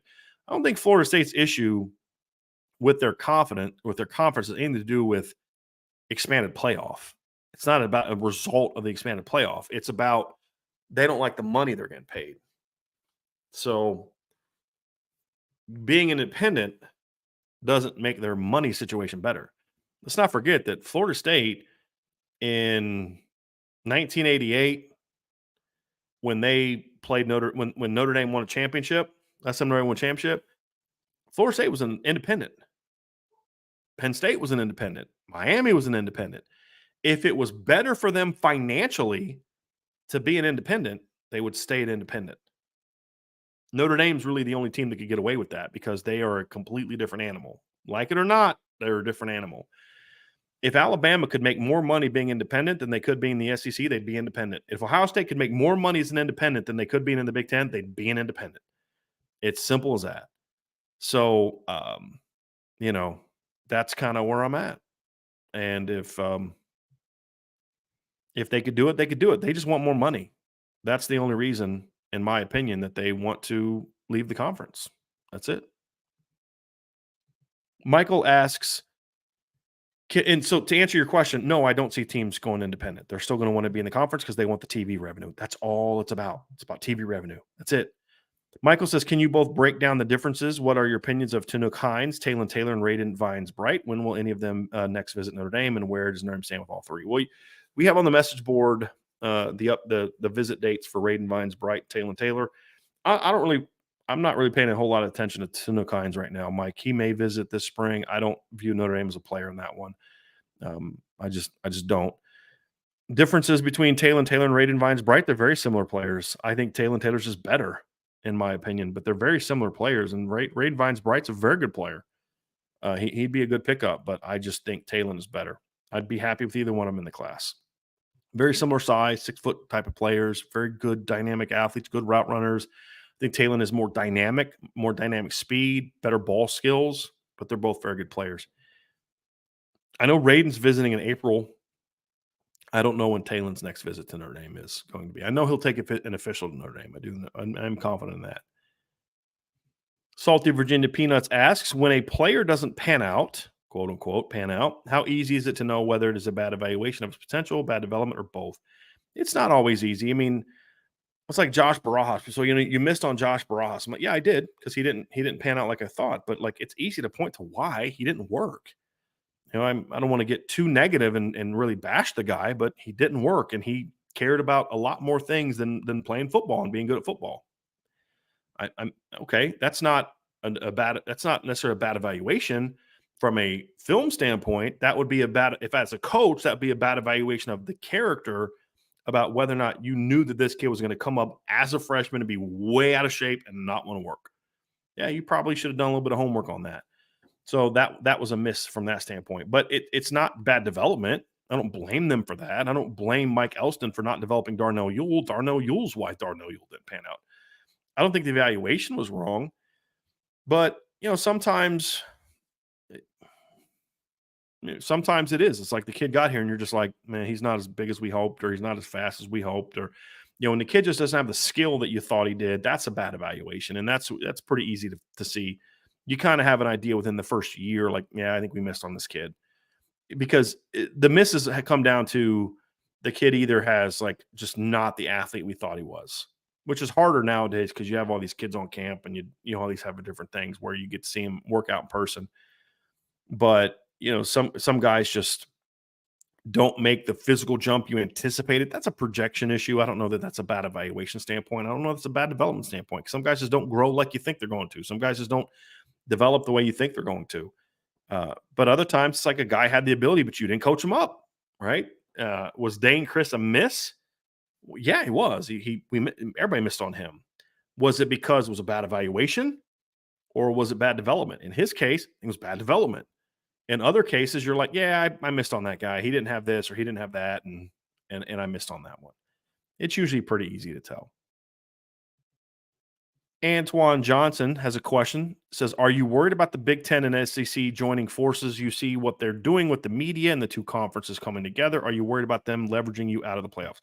I'm not worried about them leveraging Notre Dame out of the playoff. I mean, again, guys, Antoine, I know you're not a Notre Dame fan. I get that, and I love having you on the board. But what a lot of non-Notre Dame fans failed to embrace and accept is the fact that Notre Dame is a guaranteed moneymaker. Guaranteed moneymaker. So, I mean, they just are. They're going to make you money. They're going to make you money. And if this is all about money, like we say it is, why would you not want to do that? Here's the second part. What these conferences are going to want to do is somehow try to convince Notre Dame to join. If one of them or both of them try to force Notre Dame out, they're going to screw themselves over, because Notre Dame's not going to join. If you try to come at us, we're definitely not going to join you now. And so I know a lot of fans don't want to embrace that aren't Notre Dame fans, and even some Notre Dame fans don't want to embrace that. But the reality is, this is all about money. Why? It's like, here's a question that other fans never answer. Why has Notre Dame been able to remain independent? I'm not talking about rules-wise, because the rules never changed. Independence was always allowed. It's forever been allowed. Look, I'm going to read again the list of teams that were independents in 1988, the last time Notre Dame won a national championship. Here's the list of independent teams. Notre Dame, number 1, Notre Dame, number 2, Miami, number 3, Florida State, number 5, West Virginia, number 13, Syracuse, Louisville, South Carolina, Pitt, Memphis, Rutgers, Penn State. Boston College, Cincinnati, and Virginia Tech. In the 1980s, I'm gonna pull this one up for you. This is another one. I'm gonna pull up college football national champions in the 1980s. Let's look at the national champions in the 1980s for Division I college football. In the 1980s, let me pull it up here. Got to scroll. Here's the champions: SEC, ACC, Independent, WAC. I think BYU was in the WAC back then. Let me go. Yeah, they were in the WAC. West Coast. No, what year? What? Yeah, the WAC. So let me start over. SEC, ACC, Independent, WAC, Big 8, Independent. That was the champions in the 1980s. You had SEC had one title. The ACC had one title. The Big 8 had one title. The WAC had a title. And every other champion in the 1980s was an independent. Every other one. Three different independent teams won championships. So why has Notre Dame been able to remain independent? Has Notre Dame been given special circumstances to remain independent? No, they have not. Have they been given subsidies by the NCAA to remain independent? No, they have not. They are independent for one reason and one reason only when you talk about a structural standpoint. Obviously, there's the desire to stay independent, but Notre Dame is able to be independent because they are a national program. They can have the financial pull to sign their own TV deal, to pay them a lot of money. They have the apparel deal. They have the endowment to be able to do all those things because, and when I say endowment, they don't use the endowment to pay for football. The size of the endowment shows to me the power the school has to raise money. That's the reality of it. And so to me, if these other schools could be independent on their own, they would. And so I'm going to give you a couple examples here, for example, to look at. Notre Dame's endowment is $18.9 billion. Alabama's endowment, the University of Alabama's endowment is $1.09 billion. All right. That's over $18 billion difference. University of Georgia, $1.82 billion endowment. Notre Dame is 18.9. Notre Dame doesn't need a conference. That's what a lot of you don't understand. They don't need a conference. So you have to ask yourself, why? How are they able to remain independent? Because they're a moneymaker. And for a group of people that care about nothing other than making money, which Antoine, the one thing you and I could agree on is all the leadership of college football, whether it's NCAA, whether it's college football playoff committee, whether it's whoever, they care about making money. That's it. You guys always say, and we saw it again in 2020 during the COVID year, all the Power 5, oh, you guys, we could screw Notre Dame over and you should force them to come. But you had conferences jumping over hoops to try to convince Notre Dame to join them. Why? Because they want to be in Notre Dame's good graces, because they want to somehow be able to convince eventually Notre Dame to be in a conference. Because there's a lot of people who think Notre Dame's eventually have to be in a conference, and they all want to position themselves to be in the best position. That's why you don't see people right now trying to piss off Notre Dame. They try to accommodate Notre Dame because they want them, because Notre Dame is a moneymaker. They're a huge moneymaker. So you're not going to see the NCAA force Notre Dame out of the playoff situation. They're not going to see the Power 2 conferences try to strong arm Notre Dame because they know it's not going to work. Because Notre Dame's the one entity that can say, okay, we're going to push back against you if they have the right leadership. We're going to push back against you, and we're going to do things over this way, that way, the other way to say this ain't happening. You're not going to bully Notre Dame. It's been tried before. Doesn't work. So when you guys can look in the mirror and answer the fact, how has Notre Dame been able to remain independent? Why have they been able to remain independent? And would my school be independent if they could? Then you might have an understanding as to why I'm not worried about those conferences pushing them out. There may come a day where it's in Notre Dame's best interest to join a conference. That day may come. But day will come because Notre Dame chooses to do that, not because they've been bullied into it. So the only way they get bullied into it is if you just have absolute,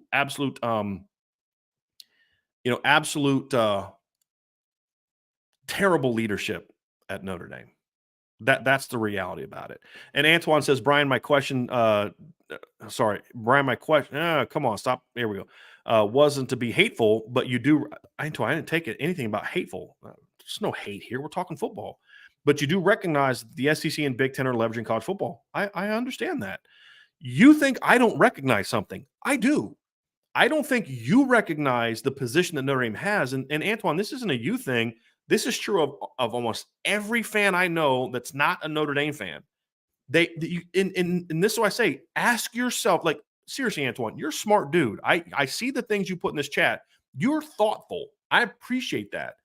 That's why I'm trying to get you to take a step back from what you are perceiving and ask yourself the questions that I asked you. Ask yourself why Notre Dame is able to do this and nobody else does. Why was Notre Dame the team that could go out and get their own deal? The University of Texas, what people believe to be the biggest, baddest money-making machine out there, they tried to go down this road. They tried to start their own network and do all that other kind of stuff, and they couldn't do it. They couldn't do it. Why? Because even Texas, with the huge thing that they have an endowment that I believe to be bigger than Notre Dame's if you look at the entire system. Now, not everybody gets that, but they got oil, but they still couldn't make it work to go out on their own because there was a threat back in the 10s and 11s that Texas was basically trying to say, we may go independent. That's why they signed that deal. Like Texas and Notre Dame did some finagling back then to try to keep BYU independent because there was some thought that Texas was going to try to go out on their own. Why didn't they? Because they tried to do their own TV deal, and it was a colossal failure because they're not Notre Dame. And that doesn't mean Notre Dame's better. I'm not even trying to make that point. What I'm trying to get you to think about is ask yourself, why does Notre Dame do what they do? Why are they able to financially do what they do and sustain it? And why doesn't anybody else do it? And when you can answer that question, you'll understand why I'm not concerned about it. I know what the Big Ten's trying to do. I know what the SEC is trying to do. What I don't think is understood here is the place that Notre Dame has in all of this.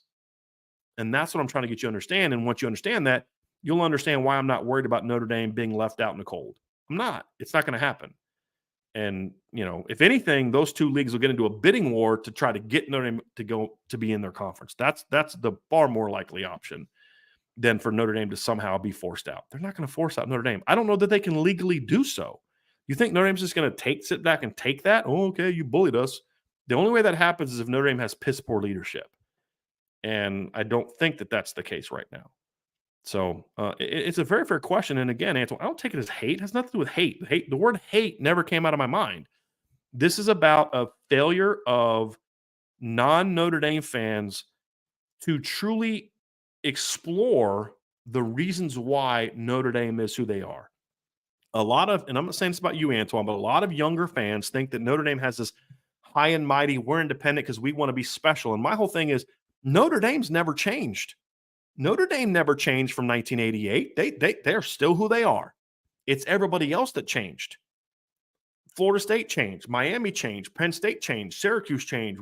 West Virginia changed. They all changed. They all decided to go a different path. Why? Because they couldn't make as much money on their own like Notre Dame could. Do you think if Penn State could have signed a deal with NBC for the kind of money that Notre Dame did, do you honestly think they would have joined the Big Ten? Or would they have stayed independent and signed their own deal? Like, let's say Notre Dame signs with NBC and Penn State says, hey, we've got the similar deal with the ACC, with CBS, whoever the case may be. They would have done that. Why didn't they? Why didn't they do that? Why haven't these teams that have thought about and hinted about going independent, why haven't they done it? You have to think about that before you can say, well, Notre Dame should do this or Notre Dame could be in this bad position. It's the fundamental misunderstanding of who Notre Dame is and why they do what they do. I'm not talking about football team. It's not about football. This is about the institution, the power broker that they are. And it's about understanding the brand. Once you understand that, then you'll have a much better understanding of why I am not worried about Notre Dame being left out. If anything, the two conferences will then say, we are now the big two. We are now in a bidding war to become number one. What's the one target that could determine who becomes number one? It's Notre Dame. So instead of being left out in the cold, what it would actually cause is those two leagues start to a bidding war. Who can make the most concessions to get Notre Dame to join them? That's what will happen. And if you just do me that favor of taking some time to really think about why Notre Dame does what they do, how they're able to do what they're able to do, I think you'll better understand why I have the opinion that I have on that one. But it has nothing to do with hate, man. We're talking ball here. Sammy Jackson says, seriously, though, I really hope Chip Kelly's reasoning spreads amongst the top programs in college football moving forward. I'm no Notre Dame to the Big Ten supporter, but was just making light of recent speculation with Pete. Real quick about that, Sammy. My thing is, I think Chip Kelly has the right idea, but the wrong finish line.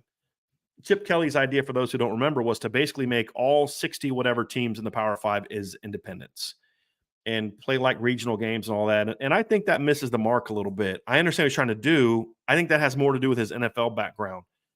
I think that would actually be just as bad as what we have now. He's on the right track in regard to separating from the NCAA, separating football from the NCAA. Spot on, Chip. Separating football from this conversation, because the second that you make football independent, the second that all 60 whatever, 70 whatever Power 5 teams or whoever they would be all agree to this new thing that he's talking about, it's essentially a revenue share where we would all get the same cut of TV money. Once that happens, then I don't think the answer would be we all are independent.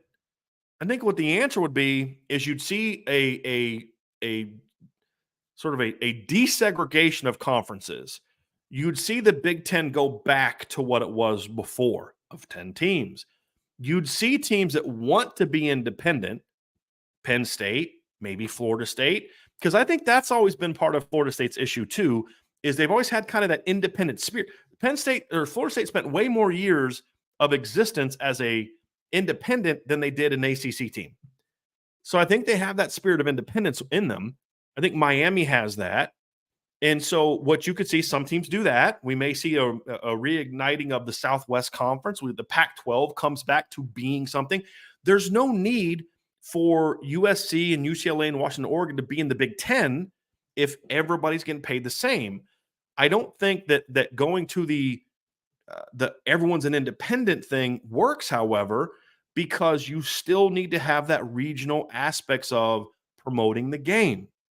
That's big. You still need the Big Ten. You still need the SEC, the Big Eight, the Southwest Conference, the Pac-10 or the Pac-8 or whatever they want to do, and so forth and so on. And then some more teams maybe, hey, we want to be independent. You can choose that. You have the right to do that right now. Once your contract is up with your conference, you can go independent if you want.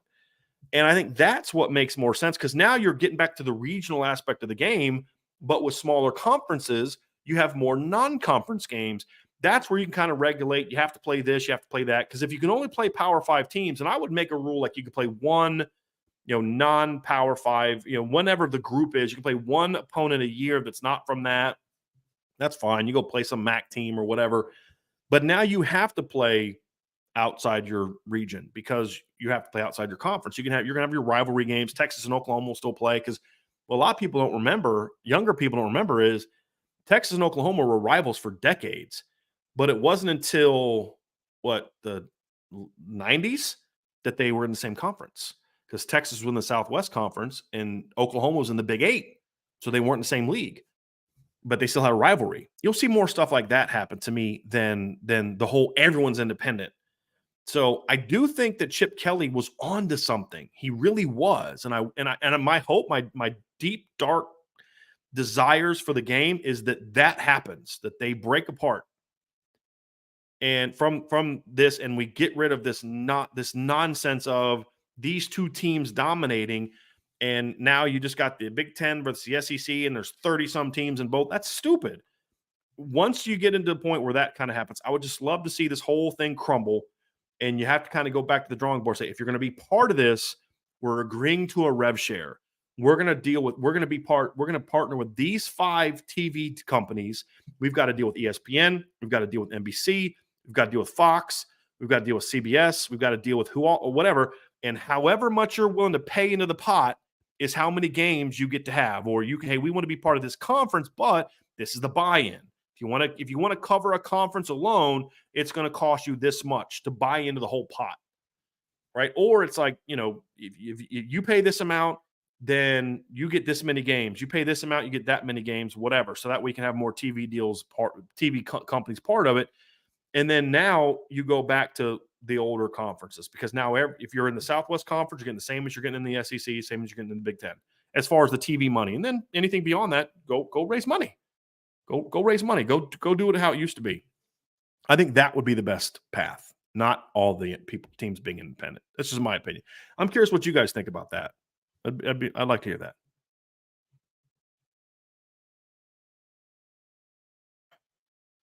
Archer452 asks, if a conference's 3 teams finish 11-1, would it be potentially be beneficial or not to play the conference championship game? You miss out on the bye, but you get the extra week of rest, prep, then the loser. I personally believe it would be. I don't know that there's one that's definitely better than the other. My gut reaction is to say that you get the bye, because you get to play that extra game, and then you've just got rest until your next game. And so the rest will be longer, a little bit longer, but less than a week longer if you get the bye. But I kind of feel like, for me, winning that conference championship gives me something to hold on to sell to recruits. Hey, we were the Big Ten champs, ACC champs, Pac-12 champs, whatever. Or that's not a thing anymore. Big 12 champs, SEC champs. So if you don't win it all, you have something. I don't know that one or the other gives you a better chance to make a run. Because to your point, Archer, I mean, if anything, you kind of have a chance to maybe knock out one of the teams you're going against in that game, depending on what the ranking is. You could say, hey, look, you lose that game, you fall in the rankings, but you still got to play a game. There's the risk of maybe if you're ranked 7th and you win the SEC, you jump into the top 4. The Big Ten, you jump in the top 4. Big 12, you jump in the top 4. If you lose, but to your point, if you're 11-1 and you lose a game, you're still probably in one of those, especially SEC and Big Ten, you're probably still a higher seed. You get that home game. So, I'm kind of back and forth on it as far as which one's better. I personally would rather play in the championship game and win it. I think that's the ideal scenario, but of course, there's the chance that you lose. So I don't know that there's one that's necessarily better than the other. I think part of it is just going to depend on, if we're just talking about what gives you the best chance to go win a championship, it's just going to depend on the makeup of your team. Are you a team that's like maybe banged up and you don't want to play that extra game? Not that you can't have a choice, but let's say you kind of luck out, and then that gives you one less game of bang on your bodies before you can rest up. There's going to be about a similar rest up period, but now my rest up period's after 12 games instead of 13 games. So I'm getting rested up. I got to go play 4 more. So you're going to play the same number of games, right? In that scenario, you're going to play 16 games. You're either going to play 13 in the regular season plus 12 regular season plus the title game. And then you get the bye, and then you get the 3 postseason games, or you play 12 and then you got to play 4. For me, I'd probably lean towards that time of the year, playing the 12, resting up, and then go playing the 4, coming next. But again, I could talk myself into something else. Get that last game out of the way, win a championship, get healthy, and then you get a bye. There's a lot of different ways for it. I don't know which one I like better. I really don't. It's a very good question. Last couple questions. We got to get out of here because I am starting to lose my voice a little bit. Let's go down to, I'm going to get this last one. All right. That's a draft question. I'm not going to answer that one because I'm not a draft expert. Let's see here. It's a good question. It's a good one to end on, from Jason Smith. If DJ Brown makes those 2 plays, does he get on the radar and become a guy that is being talked about as a draft pick? I don't think that matters at all towards it. I understand where you're coming from. Like, his name would be talked about a lot, but here's the deal. He'd still be a guy that run his 40 time would still be the same. His shuttle time would be the same. His limitations on film would still be the same. There's a lot of different things that you look at and say, hey, these things don't change even if he makes those plays. I mean, like I mentioned earlier, Max Bulla, right? 2-time first team All Big Ten player, 3rd team All American, went undrafted. No matter how good he was, he still ran the same, had the same shuttle time, had the same athletic ability, still jumped the same, still change of direction was still the same. It wasn't so much the plays that he made, it was the talent that he had, or athleticism or projection that he had. DJ's projection to the next level doesn't change if he makes those 2 plays. I don't think it changes it hardly at all. Now, yeah, I mean, no, it doesn't. It doesn't change. It doesn't change. And really, the only one that really mattered was the Ohio State one. The one against Louisville, they were already getting beat. That game that miss kind of broke the game open. Notre Dame was already getting beat. The Ohio State one was the big one that just really, really was the big one. So anyway, that's going to do it. That's a very good question, Jason. I appreciate that. That's going to do it, guys. I enjoyed this show a lot. I hope you guys did as well. And we'll be back tonight here less than an hour. Ryan is going to be with the IB Nation Sports Talk team to talk a little recruiting. We'll be back tomorrow for a duo or a combo show. Ryan and I'll be back tomorrow to talk about some different topics. We're going to see what we're going to talk about yet. We're not quite sure what we're going to discuss, but there's going to be some fun team topics to break down tomorrow. Make sure you check that out. And be tonight, IB Nation Sports Talk, 6 o'clock. Sean Stiers, I believe Jesse's going to be there as well. And, of course, Ryan will be there to talk some recruiting. So definitely check that out. That's why you need to be subscribed to the channel, folks, because you get those notifications when those shows go live. On your way out, hit the like button, everybody. Make sure you are subscribed, in fact, to the channel. Hit that notification bell. Share this podcast with your friends and family, both on the app and then, of course, verbally. We would love to have that word of mouth spread. And then also make sure you sign up for the message boards. We would greatly appreciate that support as well at boards.irishbreakdown.com. Have an awesome rest of your day, and we will talk to you guys again very soon on the Irish Breakdown podcast.